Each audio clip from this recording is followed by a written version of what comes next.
Second to the Kurt Angle show. Oh, it's true. It's damn true.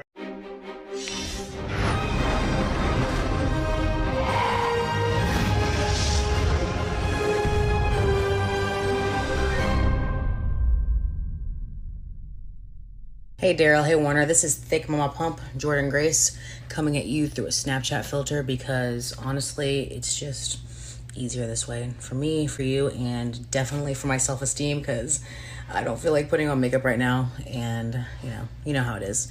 But I heard you guys do a wrestling if I can talk today, podcast called I'm gonna say this right, hopefully. Covalent, fingers crossed, that's how you say it, because I think I would normally pronounce it Covalent, but Covalent Wrestling Podcast. So I hope that is awesome. I hope you guys get, a bazillion views on it or listens or however podcasts work, because everybody does them on Zoom nowadays. But talk to you later. Bye.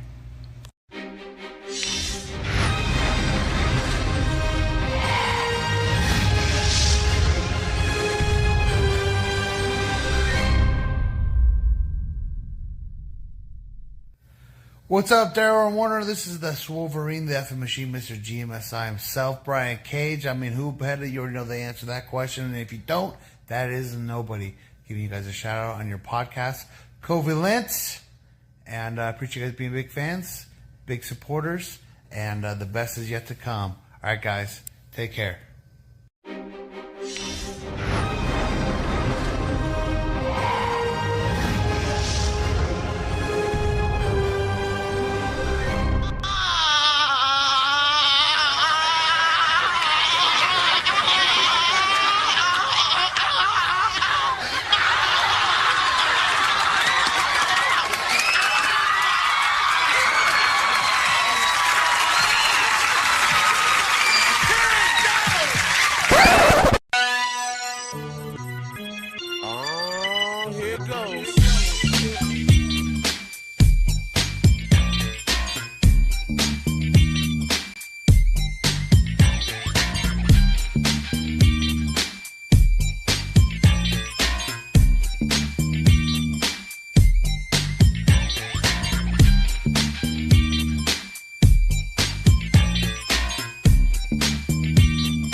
If life is a megasis, I'm sure y'all want to ride it all night long. And we also have figured out stats where it's at. Mm-hmm. Guys, Oh my God, we got that good heat from AEW, and it feels so goddamn good. It is more than a palate cleanser at this point. It is the palate itself. So that means, welcome to the AEW Dynamite Live Review. It's your boy, Mr. Starkz, and Big Dub. Shouts out to the ladies. I'm going to preface this entire show by saying shouts out to the ladies. Latties. Ladies. Mm-hmm. We love you, ladies. Okay? You know what I'm saying? Getting them opportunities popping. Opportunities are only afforded to Werner whenever he wants to do sex work. And Werner does do sex work. If you saw him on HBO, yep, that was him. That guy in the background that was the freaking the zebra, it was him. They didn't even have to pay him nothing extra. He said, this one's on the house, the next one's going to be on the condo. Y'all know what the fuck is going on, man. Truth Seekers roll call, Truth Seekers roll call, Truth Seekers roll call. Show up in the comment section. Show up and show all the way out, man. You know what I'm saying? And get this up to 25 likes, so y'all know the routine, man. Y'all know the routine. If we don't get up to 25 by the second match and or segment of whatever show we are doing, the stream is going off. But the good news is y'all ain't tested our gangster on that yet, so y'all will never find that out unless y'all want to find it out tonight, which I'm sure y'all don't. Mm-hmm. And I see my Truth Seekers in the building right now. I see my Truth Seekers in the building. I see the ladies. Ladies. Werner, you've never tried on ladies for size. Give ladies a try. Ladies. Oh, there it is. Mm-hmm. There it is, goddammit. That lady zebra got good loving from Werner. All right? She's still all torn up about it to this very day. Last I heard, she's in stripes. Okay? Werner, you agreed at first. I saw you nod your head, yes. It's too late. I know you can't go within 50 feet of a petting zoo. That's Oh, okay. shut the fuck That's, up. that's okay. Oh, man. And you know what? The good energy is already here, man, on the donation gang front because, man, Adrian Carpenter is getting it kicked off for y'all. Came through with 10 schmackaroos on the donation front, the super chizats. Said tonight was a showcase for the AEW women's division. Yes, it was, and we are going to talk about it. I'm very excited to talk about it. And you know why? Because it is one of the main things that AEW doubters, naysayers, fed walkers, and everyone alone and alike at the same time say about AEW and what they don't do and something they claim they do wrong. But AEW has been getting this right, and they've been getting it right for a long time. But because there's a lot of other people that are WWE compromised that control the media narratives, then in which case you're never going to hear about it. But don't take your advice from these people. Actually sit down and watch the shows, because if you sit down and watch the shows, for fuck's sake, I can't believe I'm saying this word, foreign concept, you might just enjoy it. Oh. Uh-oh. Uh-oh. Uh-oh. Uh-oh. Sweet home Alabama. Just about ate me 9 bananas. There we go. My cat got drowned in Louisiana. That makes sense. That's right. You know what I'm saying? But no, man, if you sit back and watch these AEW shows, man, they, like Anita Baker said, man, they're giving you the best that they got, bro. Ever since Tony Khan has been in the weeds and doing his thing and been more hands-on with the product and all that stuff, man, it has gone up to another level. You can't take his credit away. You could take these broken wings and learn how to fly again, but you can't fly towards the AEW product. Keep that same energy. Mm-hmm. Okay? But Werner, Yes. tell me more about the zebra. Shut the fuck up. That's not a thing at name, all. Her name is It's- Zabrania. It's not a thing at all. Not a thing. It's That's not just a lie you made up. No, that's a truth that I made up. No, that's not. You a came to truth Lincoln at Park all. Zoo in Chicago to visit her. Werner, I saw you No. get a gyro before you went there. No, Euros are good, God but damn it. no.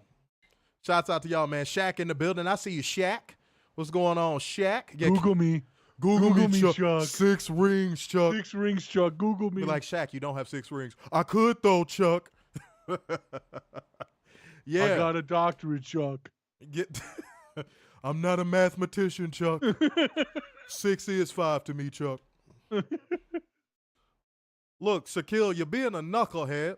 And the last thing I need you to, Krispy Kreme, Kobe Bryant, the Staples Center is crypto now. Like, what are you talking about, Charles Barkley? What are you talking about? And next thing you know, you see him with a dress on. It's all bad. It's all Well, bad. Don't, let's not do, Werner, focus on your zebra. shut the fuck up about the zebra. It happened. It did not happen. Yes, it did.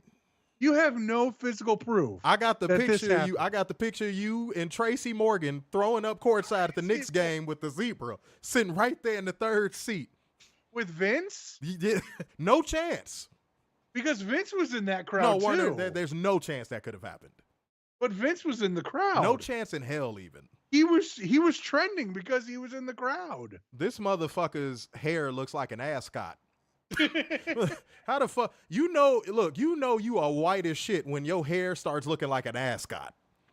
Yeah. Go look at Fred on Scooby-Doo's ascot and look at Vince McMahon's hair. It's the same thing. Mm-hmm. It's the same damn thing, okay? And Vince McMahon's skin is just as orange as Fred's goddamn ascot. Him and Trump been hanging out. All right. But Shaq, back on you, new commenter. One rule, though, Shaq, we don't skip ahead here. We go with the flow on this show. We talk about stuff as it goes along. And just show love, man. We appreciate it. You are a part of the Truth Seekers now. So engage, show love. Don't forget to subscribe. Anybody new watching right now, show love. Don't forget to subscribe. Don't forget to like and all that good corny shit that most YouTubers say, but we're not like most YouTubers because we actually have testosterone. Mm-hmm. But Werner, how did the estrogen enhancement ceremony go? I did not, again, more lies by you. No, I know you're an assistant coach that masturbates. We're good. I- All right. Chris, would you rather have that or fuck a zebra? Which one? Which one? Would you rather be an assistant coach or would you? Which one, Werner? Which one? You can only have one. You can't have it all, Werner. Leave some room for all the other. I want it all. No, you can't have it all. All right, Christopher Berry over there on Facebook, new commenter. Oh, by the way, Warren, I meant to tell you can do the amount of shares on Facebook now too, if you didn't know. Yeah, you messaged Yeah, okay, me no, last night. I'm just making sure you knew. Yeah. Said, and the future is bright for this company because we on the road to Dynasty. You know what's crazy? I rarely ever give pregame thoughts on weekly shows. But I'm going to say this. What Tony Khan is doing right now with his booking is something we haven't seen from a booker in the United States in a long time. Now, I know there's going to be some people that are going to say he has to sustain it. You know what I mean? Like, and me and Warner, we would agree with that. We would concede that point because we've seen Tony Khan have spurts of like booking this good and then he'll have like 3 or 4 stinkers. Me and Warner have been around for every single one of them. We have.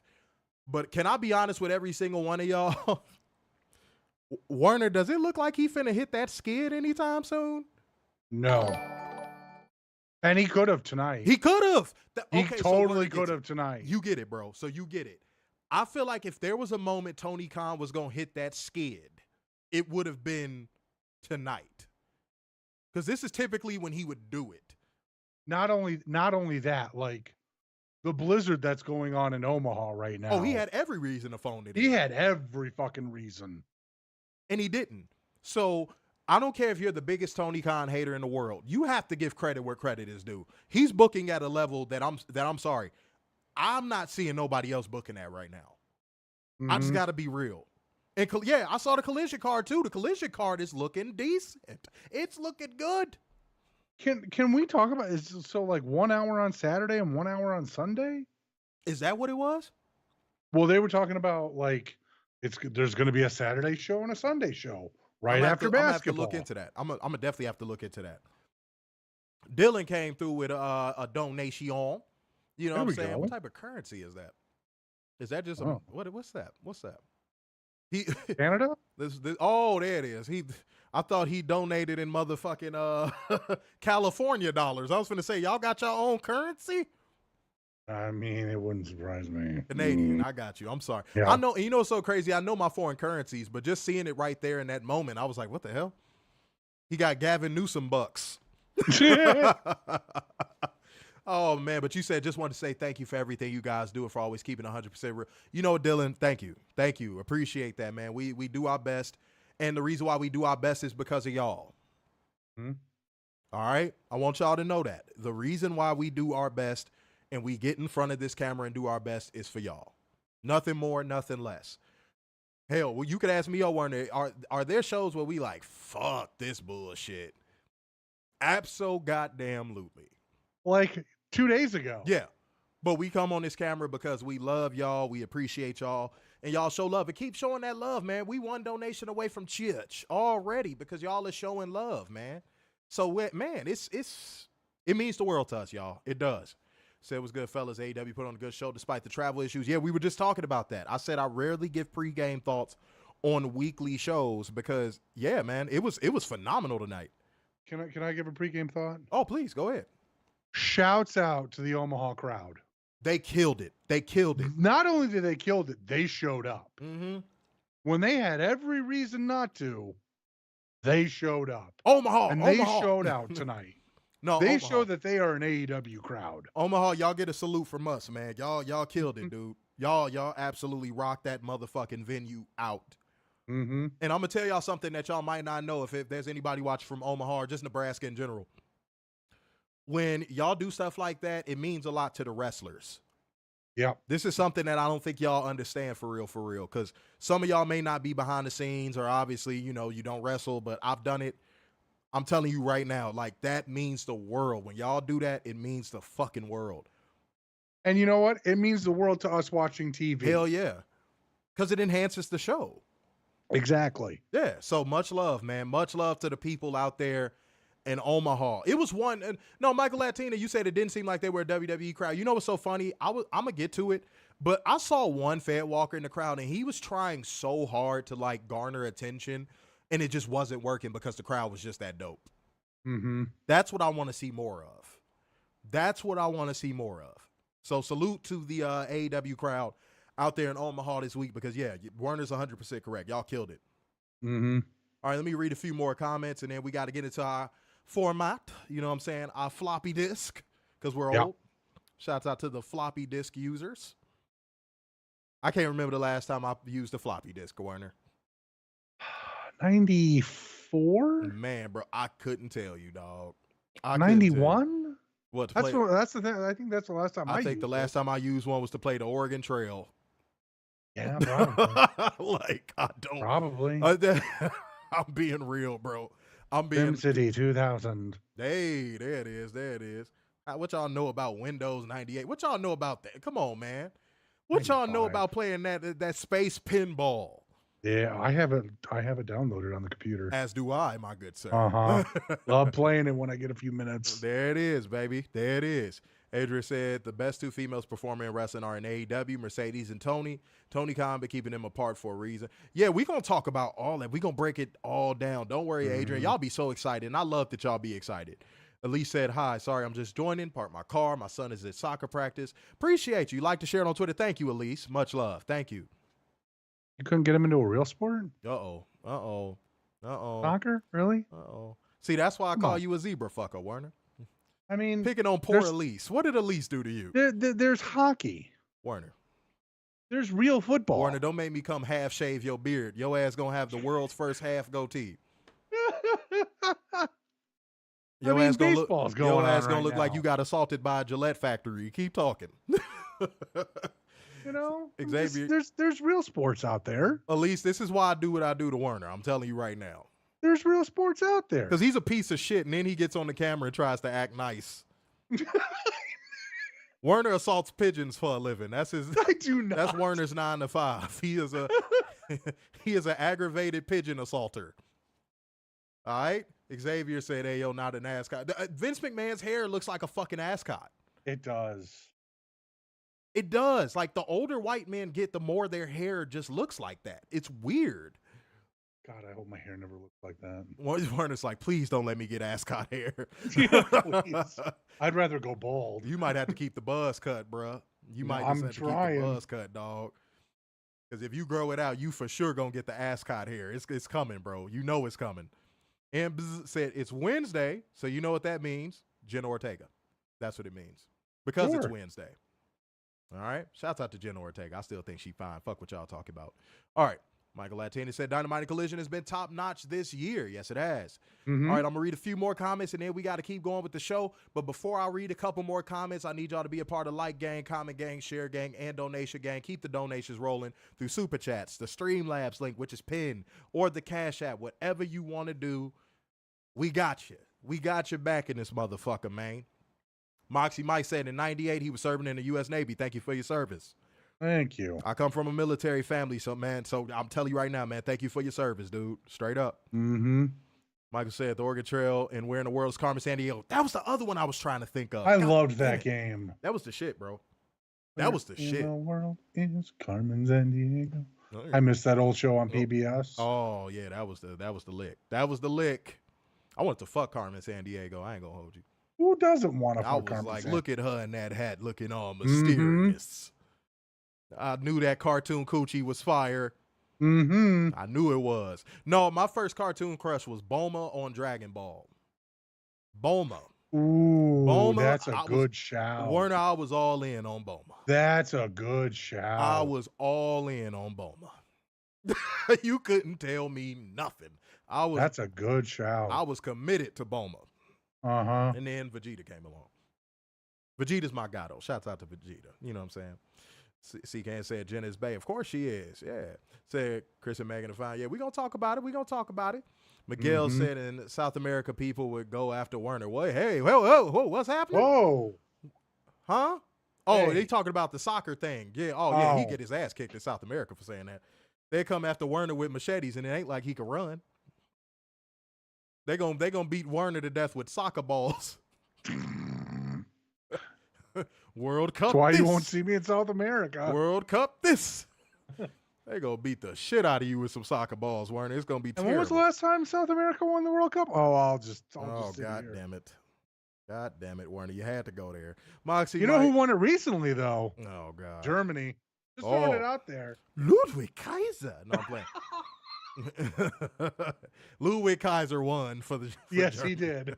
Moxy Mike said he was all planted on the World Cup. That's right. You only need one Ludwig Kaiser on your team. In 2016. The whole team is Ludwig Kaiser. His torso blocks the entire goal. But Moxy Mike said Velma from Scooby-Doo. Ain't nothing wrong with that. She was thick. Velma was thick. I'm not mad at it. Mo Dunce said keep it shaved. Mo Dunce is like, I'm avoiding the ascot hair too, goddammit. Yeah. And y'all can't avoid it. That's the crazy part. It's just like every white man, once they get past 60, their hair just turns into a fucking ascot. It's crazy. Oh, man. Oh, wait, hold on. Oh, that's easy. I could just pack you up. Boom. Not even going to debate with you. Okay, much love. Miguel said 2022 Argentina. Okay, all right. What's going on, y'all, man? What's going on, man? We got to get into the format. Women's soccer or is that actual men's soccer? Okay, Werner. Guys, I'm just asking questions. Guys, we got a job to do. This is why I fucking clown you, bro. You are so mean to people in the comment section when you do read a comment. How am I mean? I'm just asking simple Stop putting questions. your hands on your fucking titties on stream. All right? Calm down. Calm down, sir. This is a PG show. It's fucking when? Today. Bullshit. We got ABC Mouse as a sponsor. There we go. That's right. You know what I'm saying? My Little Pony coming next. we getting it popping around here, y'all. We getting it popping. But speaking of getting it popping, y'all, we got to bring y'all beautiful people the news, whole one special, dumbass, accountable, and bring you facts, data, and statistics as we go, because that is just what we do. Yeah. So let's not delay all any further. Let's go ahead and get into 10 news. Lego. So I feel I have to do this news story because, you know, drones are so oblivious and don't think this is a thing, but it is a thing. WWE still running shows against AEW. Yes, they are. And we have the new run-up to Clash in Paris. Oh! Where they're doing... What the fuck was that? What the fuck? Okay, Werner. All right, you felt musical? Yes, I did. Okay, you seem very happy. I wanted to tickle the ivories. Okay, all right, do your thing, bro. Do your thing. All right. Caught me off guard a little bit. I was reading comments. So apparently they want to do the same thing they're doing with the Road to WrestleMania. Oh, no. Yeah. So that means we're going to get UK shows live at 3 o'clock. Oh. But WWE is going to run a house show the same night Forbidden Doors happening in London. Dylan. Not only that, we also have AEW Double or Nothing against NXT, whatever it's called, because no one really gives a shit about it. Yeah. About NXT. And I don't think anything's planned for June yet. Okay. Dylan said he took the words right out of my mouth. Sometimes y'all do that because y'all watch our show enough. So y'all are the truth seekers, man. Y'all kind of know what we gonna say before we say it from time to time. To call this overkill, though, would be an understatement. Mm-hmm. What WWE is doing, and some people might say, "Oh, this is a reach." Well, only a drone or a Fed Walker would say this is a reach. WWE is trying to poison the business. They're trying to poison the water supply. And the only way they know to do this is by content bombing. Because they're not creative enough. Back you up real quick. Hold on 1 second, y'all. Boom. Because they're not creative enough to compete against other products just from a product standpoint, they have to do stuff like this. They have to. They have to bomb you with content so you don't look. I think I said this a few weeks ago. They have to bomb you with content so you don't look in any other direction. Because, guys, I don't know if y'all have ever, I mean, you know, Moxy Mike, he served. He may know what I'm talking about, or know people who know what I'm talking about. If y'all have never been, like, near a bomb going off or anything like that, you wouldn't know what I'm talking about, but I'm just going to give you a description. People think a bomb is just an explosion, smoke goes up, because they see it in the movies. That's how they think bombs are.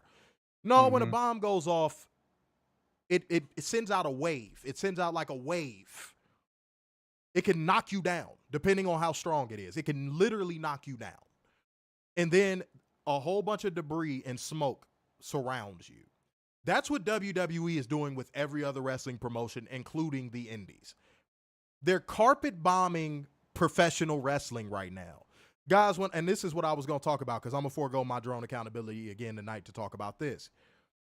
When I saw that the WWE ID Championship tournament was going to be hosted by GCW, y'all, I wanted to run to my toilet and projectile vomit until I couldn't anymore. You want to know why? Because wasn't GCW for the longest time known as like the super indie? Yep. The indie above all indies? Yep. I'm not shocked by it. I don't want to say I'm shocked by it. I was more like a disappointed father. I was just like, all I could do was shake my head. It made me sick to my stomach.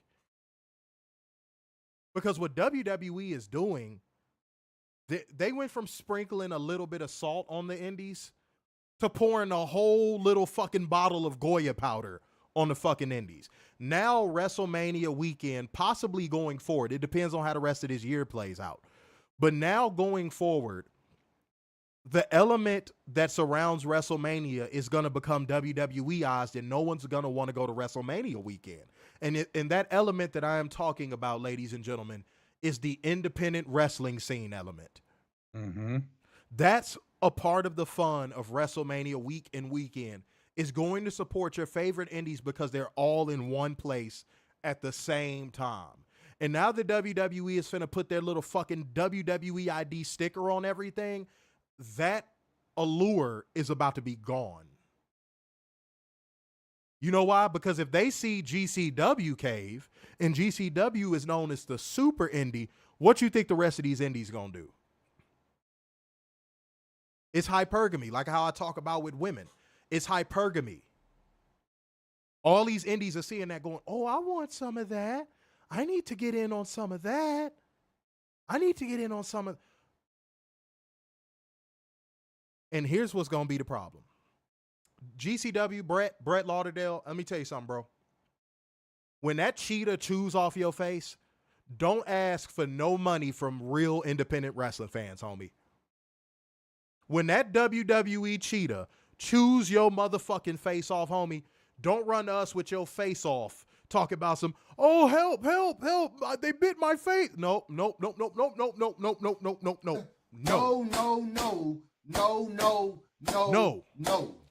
And any other indie that capitulates to this, same thing.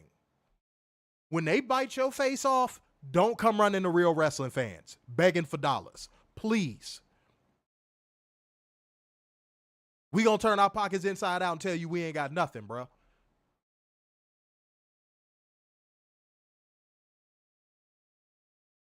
Because if this ends up ruining WrestleMania week and weekend, and one of the most exciting elements of it, what's the point of going to the indies, Werner? What's the point of going to see indies? No, there's none. Zero. Zilch.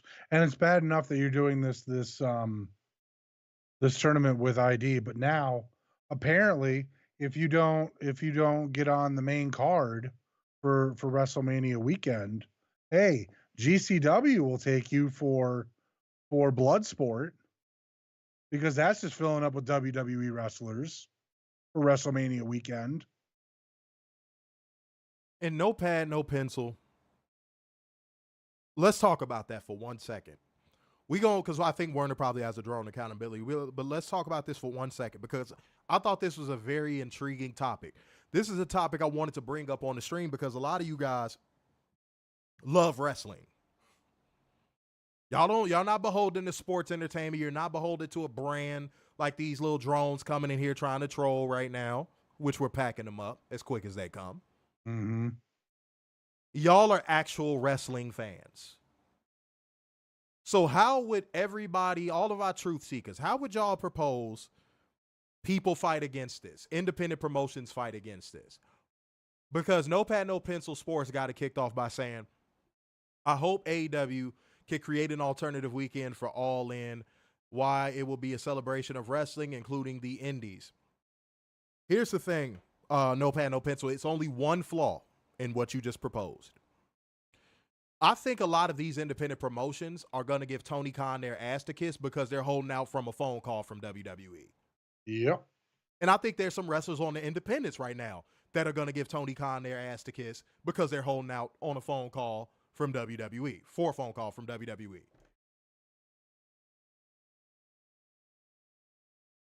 That's the problem. That no pad, no pencil, it's a great idea. What you just proposed is a great idea. But that's the problem. That is the fundamental problem with what you just proposed. How many of them are going to pick up the phone? If Tony called and said, hey, I want to put some money into doing like an indie super show. Because that's what the collective was, guys. I don't know if y'all know what that is during WrestleMania week and weekend. That's what the collective is. It's like a celebration of the indies. You got GCW, you got Progress, you got all these promotions that are running adjacent to WWE and WrestleMania, but like it's its own thing though. And that's about to go away. I don't think y'all understand what I'm saying. That's about to go away. They're about to compromise that. Yeah, what, in the next, year or two, maybe? Yeah. You're just going to have Ring of Honor doing Death Before Dishonor, Super Card of Honor, whatever it's called, that weekend. Because everybody will be beholden to WWE. And if you're a real pro wrestler fan, that's going to take away your incentive. And there's the Monopoly 2.0. Yeah. Boom. It's done. If they succeed with this, it's over. Goodbye to the indies as you know it. Mm-hmm. The indies will still be around, but goodbye to the indies as you know it. Mm-hmm. That groundswell grassroots movement that the indies just finally got built back up again, who came in and swooped it? For the third time, by the way. For the third time. The indies finally caught some fucking steam again, and who came in and stole the momentum? Again. Now, if they succeed this time, I'm not going to blame the fans for it. That would be unfair. I'm not going to blame the fans for it. Who I am going to blame is WWE and the people who support them. Mm-hmm. That's who I'm going to blame. And then the reason why I'm saying it's going to be like the cheetah biting the face off is because once these independent promotions realize that they're not generating any dollars because WWE fans are not coming to their events, they're going to be ass out, dog. There is not one promotion that has came out on the other side of a WWE partnership better. Historically, not even just recently, historically. ECW is dead, y'all. Vince McMahon bought WCW. WCW is dead. TNA is probably next up. No matter how hard you chant for it in Philly when Paul is there, it's still dead. It's dead. And now they're about to do it to the indies. They got TNA on board for their own, demise. Now they're trying to do it to the indies. Now imagine this. I'm going to paint a picture for everybody. And Werner, you could talk on this too. You could speak on this too. I'm about to paint a picture for y'all. And this is a picture y'all might not like. How many of y'all, real quick, how many of y'all would y'all say y'all go to indie events in your town? True Seekers, I need y'all to talk to me first before I get into this. Because I'm about to paint a picture for everybody in the comment section. And don't worry, we're going to get into Dynamite. Dynamite was fucking fire. We're going to get into Dynamite. Cliff Stillman over on Facebook. Yeah. You are 100% correct. And by the way, new commenter, welcome in, Cliff. There we go. Don't forget to like the page and all that stuff. Turn on notifications. Mm-hmm. We're live consistently, unlike all these other grifting ass podcasters. So appreciate you, Cliff. Yeah. Moxy Mike says, I tried to see indie events, said I have AEW here in Cleveland. Michael said only been to one. Catherine said 2 or 3 a year, but okay. Adrian said I go to Fight Club and Maryland Championship Wrestling. Okay. I got some Now, people. is that actual wrestling or are they just play fighting? Because we don't want Chris Cruz calling and complaining about And y'all blood. wonder why I roast Werner. Listen to how much of a dick he is. You see, you how much of a dick he is? What? What?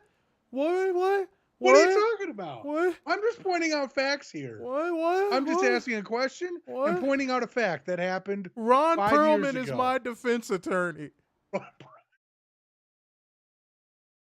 Okay, so point is, y'all, okay, it seems like for the most part, everybody goes to an indie event, at least a indie event a year. Let me paint this picture. This is about to be a very short, subtle, sweet, and to the point picture. Imagine every promotion that y'all just named, every independent promotion y'all just named. Now imagine showing up to them. And above your favorite local indie promotion's name, it's WWE MCW, WWE AIW, WWE Freelance Wrestling, WWE. Because that's coming. Oh, I'm sorry. Let me See correct it. tomorrow's stars today. Wait, Werner, let me correct it. WWE ID AIW. Yeah. WWE ID Maryland Championship Wrestling. Yeah. Y'all know that's what the end game is, right? Y'all know that, right? This is WWE we talking about. You know that's what. Look at what they just did with Evolve if you want proof. If you want proof, look at Evolve. What is it called now, Werner? WWE Evolve. Because I know there's somebody that's going to say I'm reaching. I know there's something, again, drones and fed walkers, they don't even do nothing. On playback, they just hit the little thumbs down button because they're bitches. Yeah. But like, if there is a drone or a fed walker that's bold enough, you can't deny what the fuck I'm saying because it's a fact.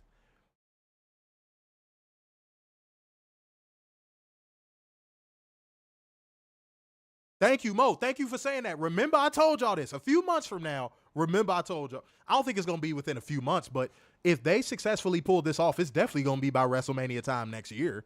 Yeah. For sure. For sure. And guess what? We going to spin the block on this shit. Mm-hmm. I'm going to spin the block on this. And y'all going to be like, damn, he was right. And I'm going to be like, I know. Yeah, it says soon it's going to be WWE GCW. Said soon it'll be WWE Impact. Or WWE presents GCW. Kat said AML Wrestling has been talking about shutting down, which is based out of Winston-Salem. Doesn't Tracy run that or own that promotion, Catherine? Yeah, and that's something else you're not factoring in. All of these promoters that are in the red and these wrestling school owners that are in the red, you think WWE isn't going to get predatory and go after them too? Hey, we'll cut you this check to get you back in the green, but you got to promise to funnel all your talent to us. Do you not think WWE is going to inevitably loan shark the indies? Oh, easily. Look me in my motherfucking face and tell me you actually don't like if you actually don't believe WWE is going to inevitably loan shark the indies, you need to wake up and smell a goddamn coffee, homie. You need to act like you've been here. Let's not act brand new. Because didn't Vince McMahon bankroll the dying days of ECW and Paul Heyman was fucking off the money? So ask yourself this question. Do you think a sleazy promoter that gets approached by WWE, and I said this on the WWE ID stream we did too, don't you think if they approach a sleazy promoter with like a $50,000 bag, that promoter is not going to sell his homegrown talent up the river? Probably won't. Go ahead. Paul Heyman. Yeah. Probably won't even take that much. Yeah. WWE is going to start buying these motherfuckers out. That's the next phase. We're already, I said this on the last stream. Well, not the last stream. Last week I meant. They're already at phase 4 and this shit just kicked off. Mm-hmm. Mark our words, bro. Mark our words. I'm telling you. Marlo said, see, Marlo, I love that comment. You know why? Because I say that all the time. Just look at the history books. Yeah. If there's anybody that is doubting anything I'm saying, all you have to do is look at WWE's fucking history books. And not the revisionist history books that WWE likes to put out every other week. Oh, they were dying anyway. We just helped them out. We just put the bullet in their head. We helped them. We're saving wrestling. We're the almighty WWE. You can fall for that bullshit if you want to. Fuego, hey, we gonna talk about it, but I don't disagree with what you just said. I don't disagree, and I'm gonna tell you why I rank it. It's funny that you said that because I was gonna say something at the end of this review that's gonna shock the shit out of y'all. Said, am I gonna attend Dynasty or All In? I will be at All In. Dynasty, no, as of right now. I will be at All In though. I will be at All In, Martin. Martin, I'm the man. Oh, Martin, I'm the man. Shouts out to all the people that remember Martin. You know what I'm saying? No pan, no time. Yeah, but hey, there you go. Wait, No. oh wait, let's get this up over 30 likes. Weren't they playing with the like button, bro? Seriously, guys, come on. They playing It's with free. the like button, bro. And It's free. Hold on, and Apollo, I saw you try to slide in here on the late night creep. Hell no. Why are you late to pay your late fees? That's right. All right. Martin said he's gonna be there for both from Brooklyn. Yeah, if you're from Brooklyn, you should definitely make Dynasty, man. That's a hop, skip, and a That's jump easy. from you. Yeah. You could take the train. And trains are what, $30? Yeah, you could hop on a damn Amtrak and get to Philly. Mm-hmm. Shit. But salute to you, man. I guess I'm gonna see you at Shut the Fuck Up because I forgot what the name of the show was. All In. All In. He said yes, 2 hours driving. Yeah, can't you hop on the does the turnpike take you there? Or close? I'm curious. Because I be on the East Coast from time to time. You know what I'm saying? Salute to all the people on the East Coast that watch us live, man. Shouts out to Brooklyn, man. Shouts out to everybody out there in Brooklyn. Yeah? Said, here's what it looks like. Said, how can Tony combat this? That's the question that me and Werner have been struggling to answer. We couldn't even answer it on the WWE ID stream, but like we gave like a little bit of an answer. Okay. That's such a good question. I don't think the picture of how Tony can combat this has become clear yet. There's too many people that are complicit with this. So somebody has to stray away. Like, but what I said on the initial WWE ID stream was this, Warren, and I think you remember me saying this. I think he needs to start calling WWE on their bluff with his wallet. Yeah. Because what was announced with the program was they can, you know, peruse any offers that they may have and any contracts that they may be offered, and WWE has matching rights. Mm-hmm. It's like being a restricted free agent in sports. I said, if I'm Tony, I'll send an offer sheet to Zeta Steel. I'll send her an offer she can't refuse. Because she's a star. Zeta Steel is a star. Yes, she is. I send her a 6-figure deal and go, what now? You think WWE is the end all be all now? I send her $250K and go, and now hold on. I'm gonna send her $250K, but them years is gonna be long. Mm-hmm. No, them years gonna be long. Yeah, 5 to 7. Yeah, no.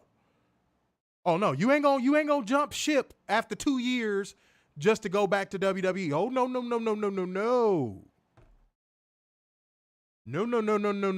No. And if I was Tony, I would attach 90 days to him. Oh yeah. But I would offer them more money than they've ever seen and be like, okay, WWE, balls in your court. I send an offer to Zeta Steel. I'm sending an offer to Jack Cartwheel. And I'm looking at WWE going, your move. But that's not going to solve it completely. Because no. Go ahead, Warner. No, it's not. But that helps. I think that's one one factor you need to attack. It's a piece of the puzzle. Yeah. It's a piece of the puzzle. The other piece, these promoters got to stand up and be like, no, we're not going to be complicit with this. That's the biggest piece. We're not going to be complicit. I mean, we saw this, what, a week ago, 2 weeks ago with WWE ID tweeting out, hey, you can still book our wrestlers. Just go talk to them. It's okay. It's flaws in that system that independent promoters are basically not fucking with. When I saw that tweet, that was the first thing that popped in my head. And I'm sure it popped in all of our truth seekers' heads as well. When I saw that, I said, oh, it's something about that booking shit that these promoters ain't fucking with. Mm-hmm. And Werner, what did I say was going to be one of the biggest drawbacks of that ID program? I said they're going to start pricing these independent promoters out of the game. Damn right. And that's what that tweet said to me. WWE is asking for their cut too. Mm-hmm. Because that'll go to the downside of the wrestler. You notice Brett ain't saying nothing about that, right? Nope. You notice Defy ain't saying nothing about that, right? Nope. WWE is so easy to work with. Yeah, I want to see if anybody peeped that.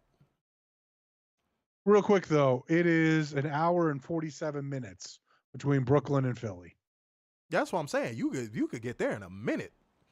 A little hop, skip, and a jump. Only 97 miles away. Said indie promotions cave in like Chuck Schumer. God damn. Dilla said they need to be like Rev Pro when they said no to WWE. You want to know what made Rev Pro refusing WWE more impressive? You had the owner of the company step out there and be like, yo, they tried to be predatory towards us. Mm-hmm. That was gangsta. Werner, I don't care what anybody say. That was gangsta. Whoever the owners of that, shouts out to you. That was some gangsta ass shit. He said, fuck you, and I'm going to tell him about how predatory you are. That was some gangsta ass shit. See, that's something Brett Lauderdale's not going to fucking do. That's something Defy is not going to do. Mm-hmm. Because WWE promised them a player to be named later. Right. And by the way, especially after that nonsense with Ricky Starkz. Saints. Uh-oh. Because you know when the Saints go marching in. Let me say something real quick. Warren, I got to get this off my chest. This ain't nothing too crazy. Snitches. You got to get more creative and like, you know, innovative with your snitching. I'm going to tell you how. Y'all know YouTube analytics shows me where a sector of our views come from, depending on site or anything like that. As long as it has a traceable URL or it's a traceable program, I could see where our views are coming from. Whoever is the snitch that sent one of our links to our reviews to somebody via Gmail,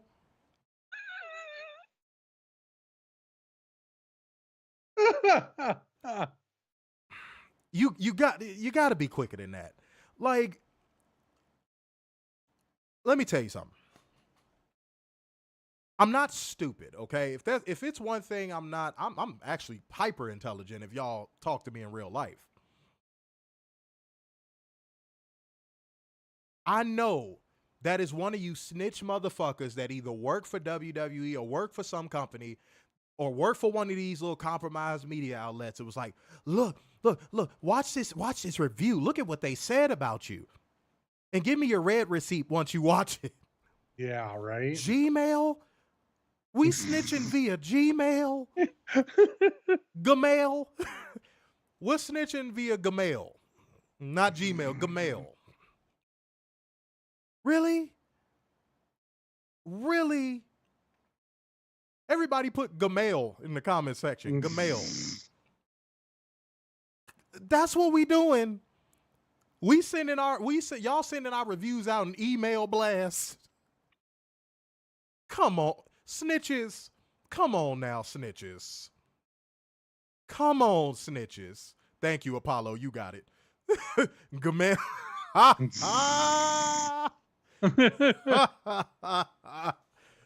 Come on now, snitches. Y'all got to get better at this, man. Y'all got to get better at this. At least use fucking like a business email. At least use Outlook. Shit. Gmail? Gagamail. Whoa, hey, Pin Mike. Whoa. Oh, no. Oh, my Whoa. Hey.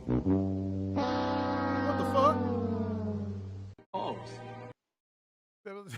Gag mail. What you be doing, Pin Mike? Hey now. He said, I choke all the men in my parish. Oh man, yeah. Oh, the Saints go marching in. Yeah. That's code for sex.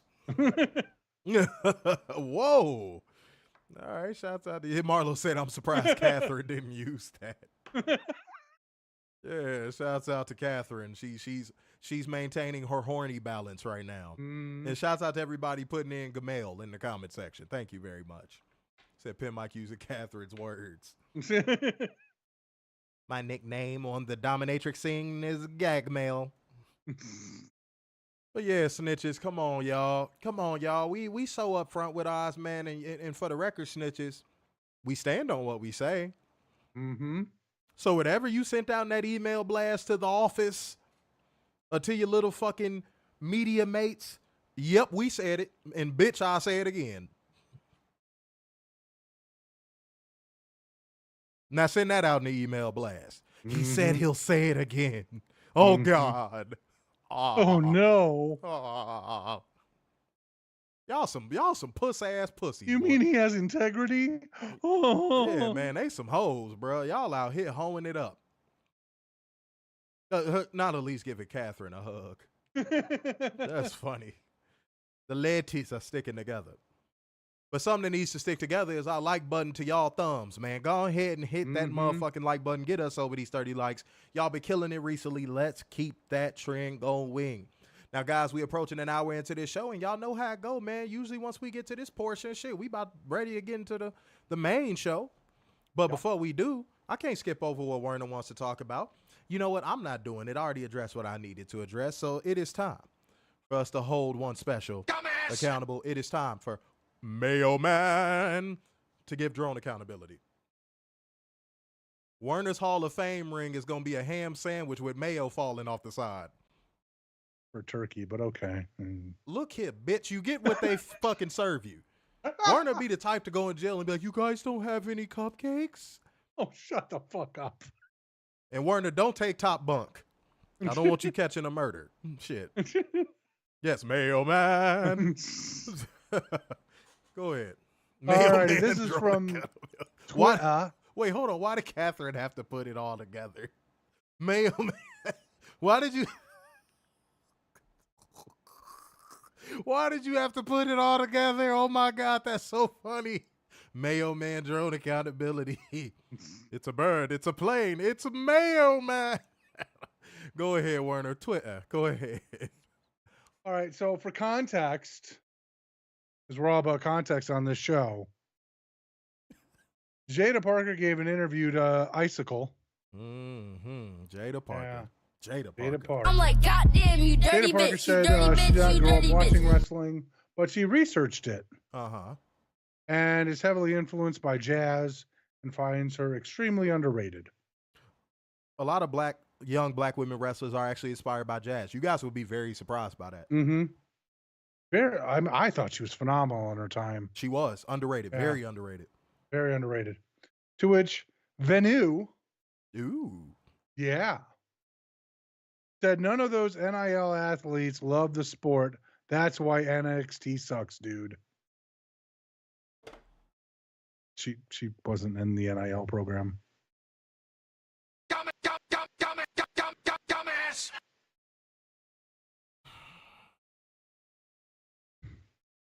Yeah, Werner, God damn it.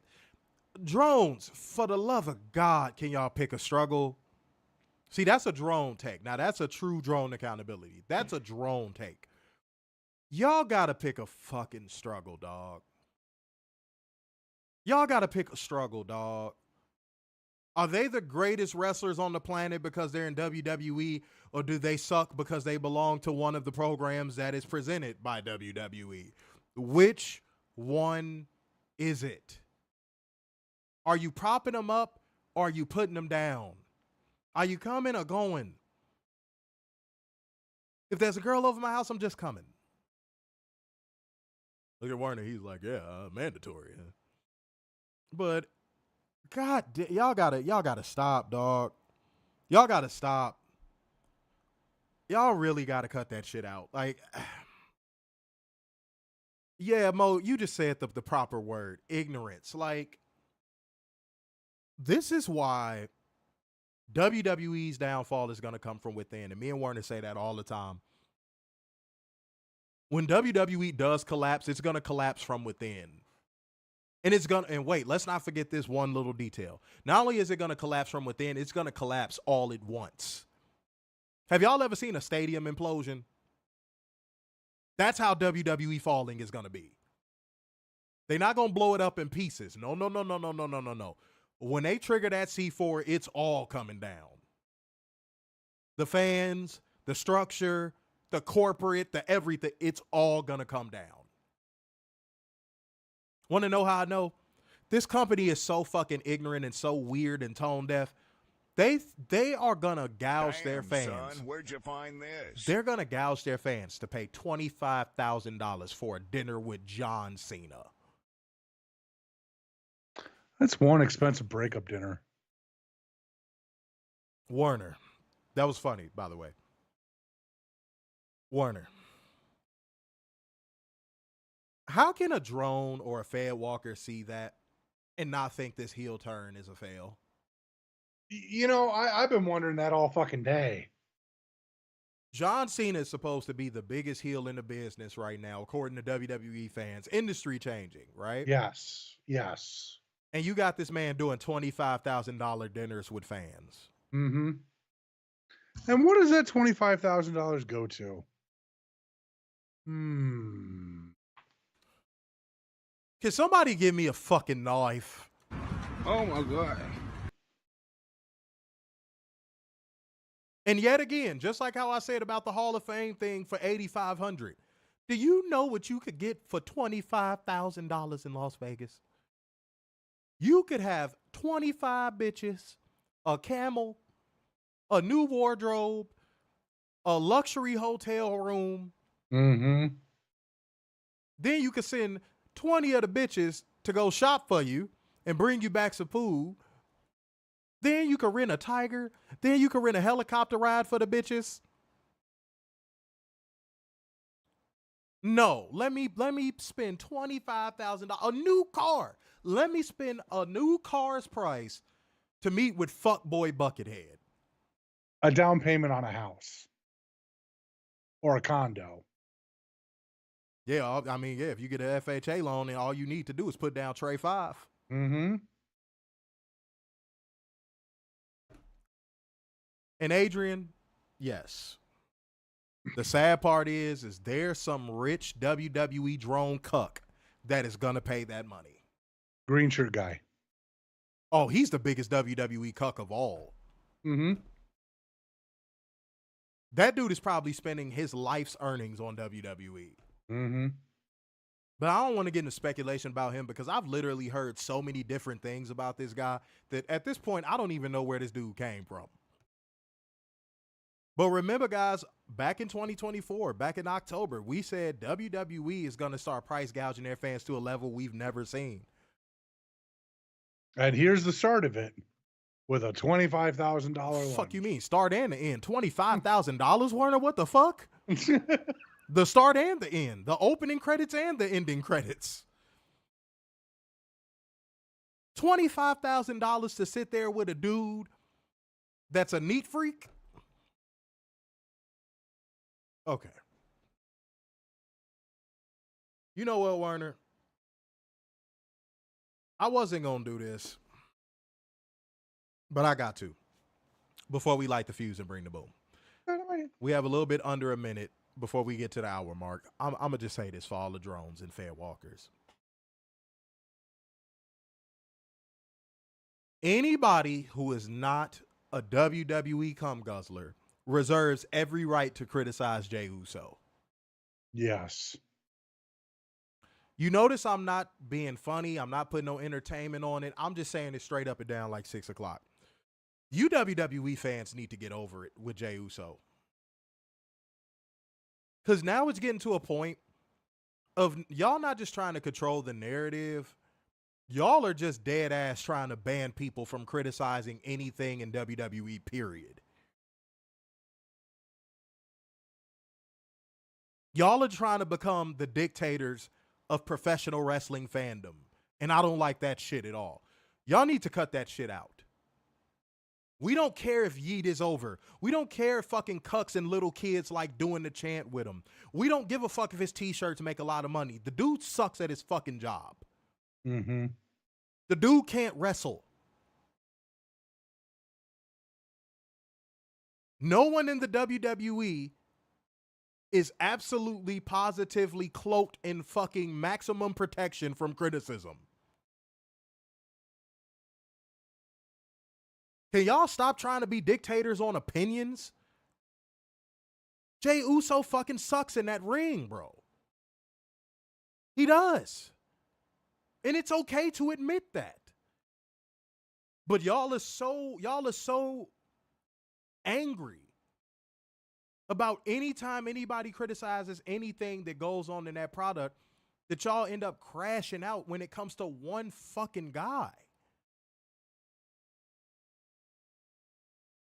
When y'all shit on Richard O'Shea, guess what? AEW fans let y'all have it. You know why? Because they're too busy enjoying his work. They don't care. That's why I think Richard O'Shea should stop responding to these people. You know why? Because the fans are just sitting back enjoying his work. I noticed we lost some viewers when I said that. Oh, I must be talking to y'all. I must have been talking directly to you. You don't see AEW fans doing this shit with Ricochet.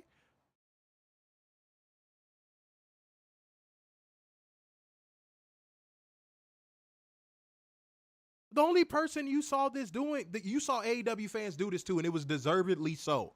The only person you saw fans doing this to, AEW fans doing this to, was Shit Baker. And that was deservedly so.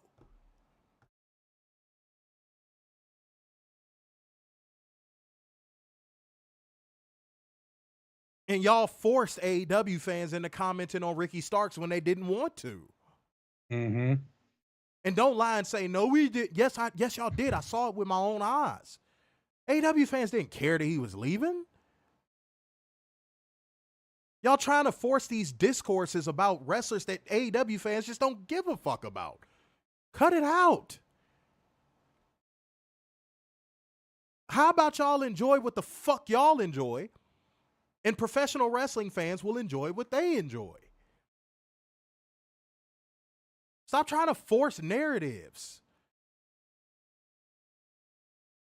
AEW fans are so salty about Ricky Saints being in WWE. No, they're not. They're not, though. Tony really fumbled on this person. And oh, wait, hold on. How can you fumble somebody that wants to leave? Mm-hmm. If somebody gives their notice at a job that they're leaving, is that a fumble?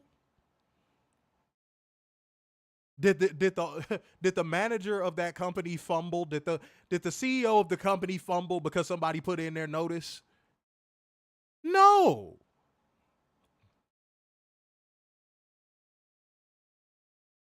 And when AEW fans were saying that, do you want to know what WWE fans were doing? Well, I think you guys are still mad about it. How are you going to tell them? Why can't y'all just enjoy y'all shitty little fucking product in peace? Stop trying to force these narratives.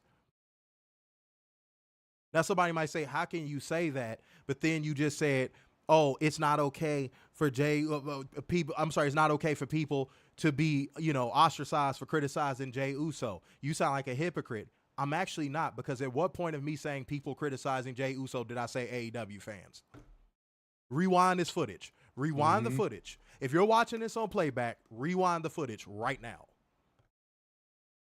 Did I bring up AEW fans one time? Mm-mm. I said, it's like y'all don't want professional wrestling fans to have a criticism of him.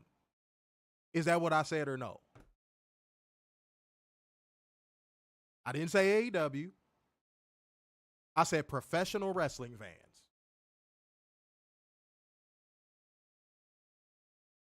Y'all got to stop, dog. Y'all got to stop. Y'all really got to stop. You know why? Because then when you ain't got nobody to yell and scream at a cloud to, and these fans of these other promotions start really ignoring you, y'all gonna actually be forced to analyze the shitty product that you enjoy. And that's something me and Werner have been saying for like 2 years now. Minimum. When all these fans of other promotions start ignoring y'all, what are y'all gonna talk about? What are y'all gonna talk about?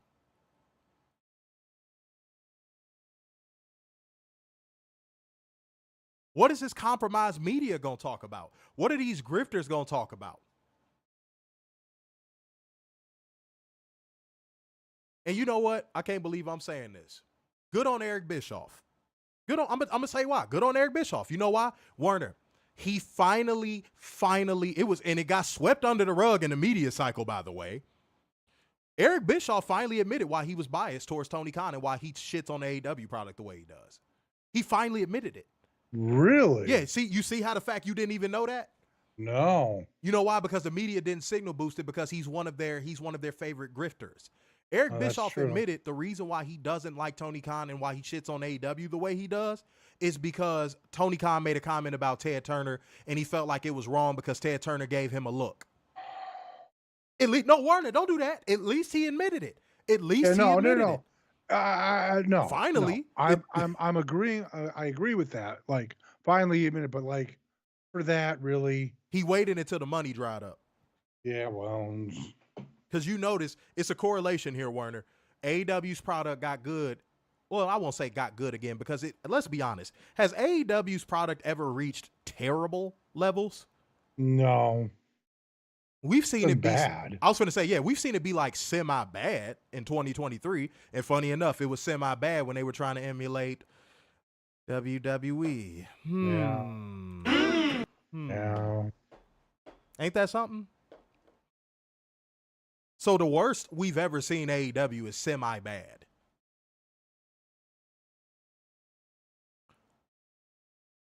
It's so funny that as the product got better and got to the level of where it currently is now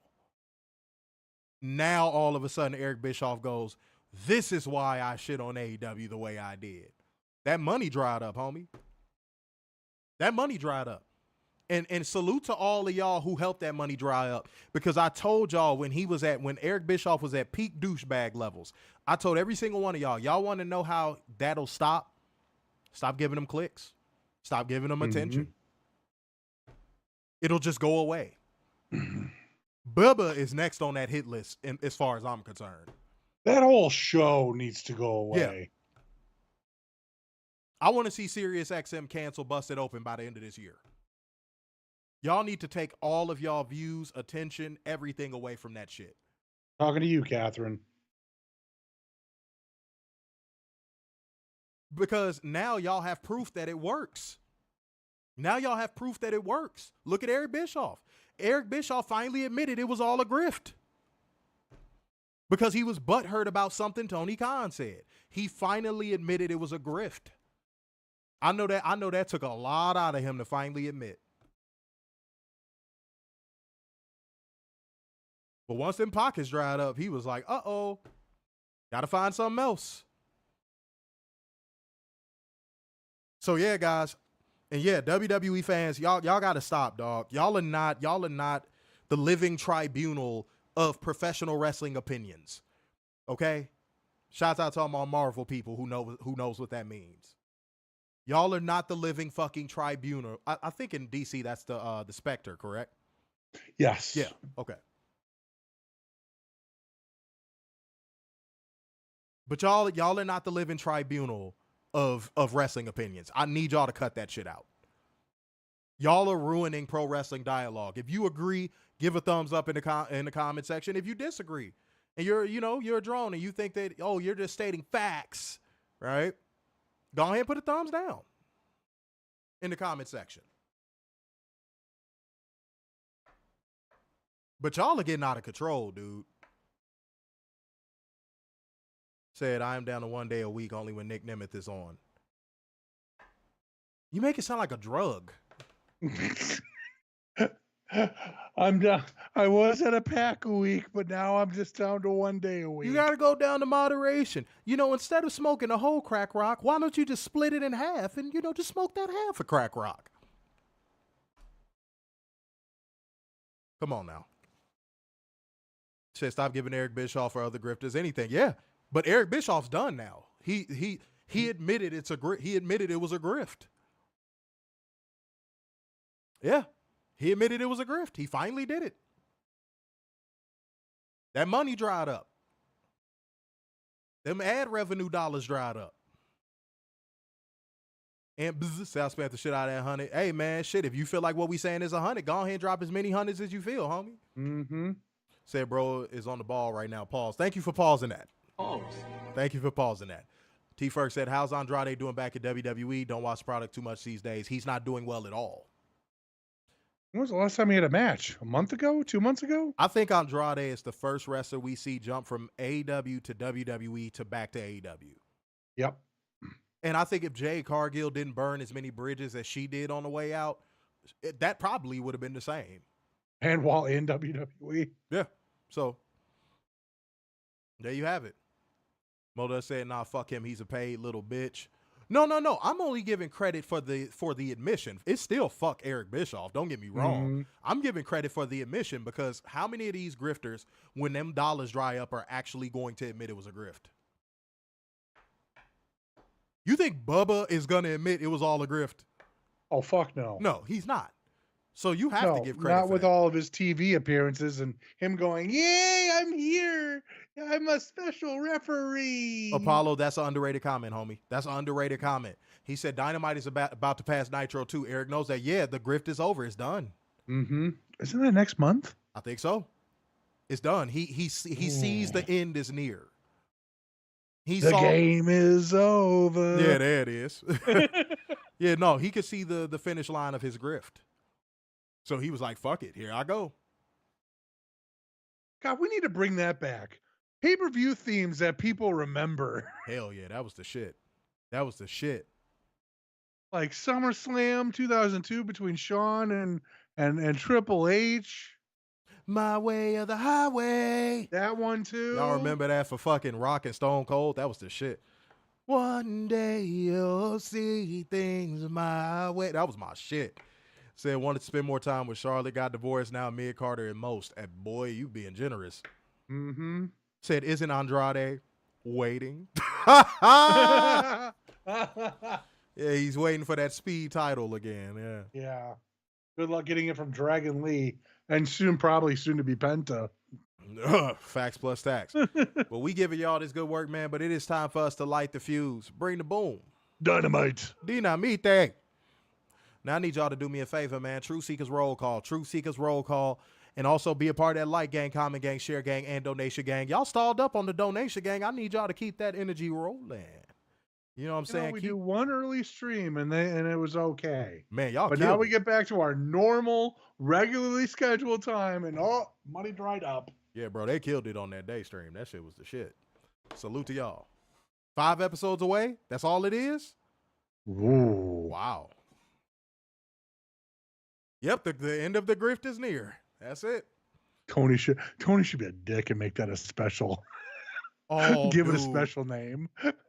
Dude, he should do you remember the old Nitro intro where the fire was running through the city and it explodes on the logo? He should do that, but with the Dynamite logo. Yes. That would be. If Tony was petty like that. Dog. Oh. That would be the funniest fucking shit ever.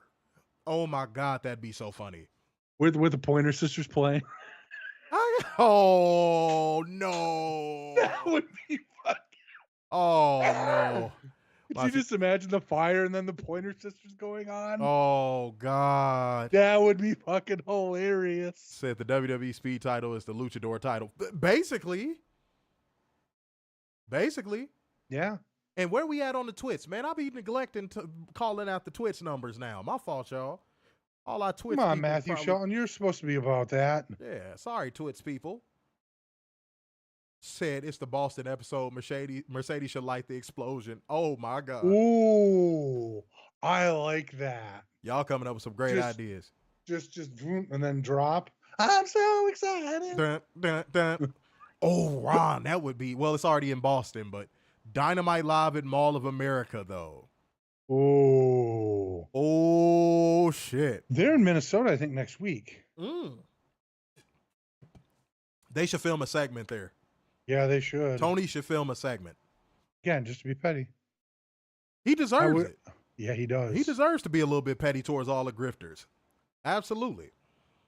All right. 274. Ooh, over 300 people watching across all platforms. Did you share on Facebook, my good sir?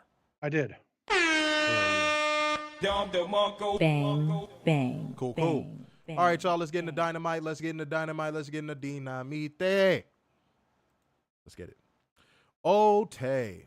This show did not open with a montage of talent arriving at the arena. Thank God. Damn, I can't believe I got another pregame thought. The sports-based presentation thing, me and Werner both said, when it comes to pro wrestling, that's really hard to pull off. Yes. AEW is doing something so subtle that I don't think any of y'all notice. And it plays into that sports-based presentation. What is one of the best parts of going to your favorite sports arena to watch a team play? If they won a championship. Looking up in the rafters and seeing the banners of the championships they won. Mm-hmm. It's a feeling you get when you see that, right? Yeah.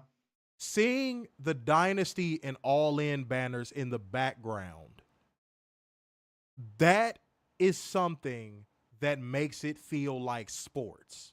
Not that fucking big force contrived LED mess of a fucking logo that WWE puts and hangs over everybody that says WrestleMania. No. Just a simple banner.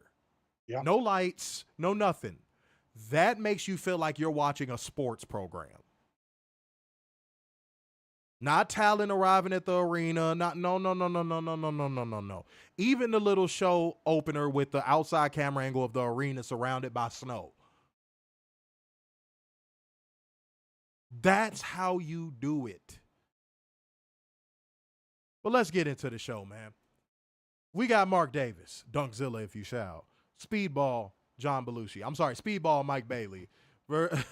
Orange Cassidy. And Richard O'Shea in the AEW International Championship #1 contenders match. Tony, we say it all the time. God damn it, Werner.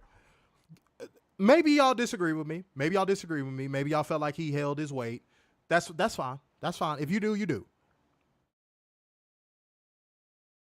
You could have taken Orange Cassidy out of this match and it would have been better. Completely agree. This would have been a cheat code match. I still think it was a cheat code match, but like, A better cheat code match. this would have been. This match did not need Orange Cassidy. No. I'm just going to flat out say it. This match did not need Orange Cassidy. His offense is just not fucking believable. No. It's not. I'm sorry.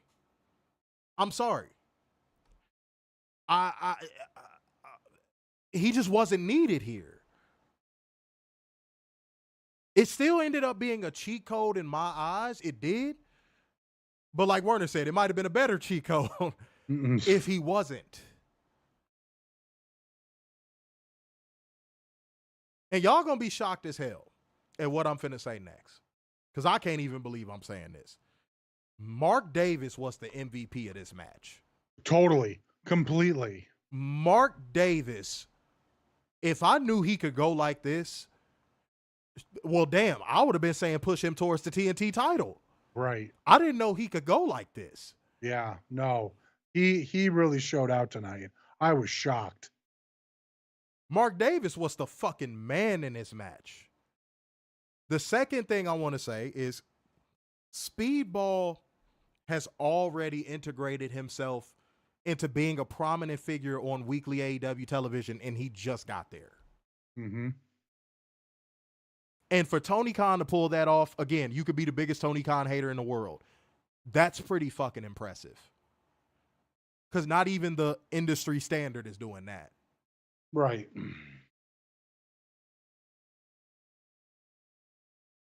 Let's just be real. It's like it almost feels like Speedball Mike Bailey has been with AEW the whole time. Kind of reminds you of a wrestler from the 80s. What's his name again? I don't know. I think I brought it up last week, and someone was a little surprised I said it. Didn't disagree with it. But Drones probably would have gotten upset. Yeah. Well, why don't you remind the people, sir? I mean, I think it was a dragon of some kind. I don't know, Werner. Maybe there was a boat involved. A boat? A boat. We should dig a moat. With a boat. That's right. Dig a moat with a boat. That would be a fucking disaster. Okay.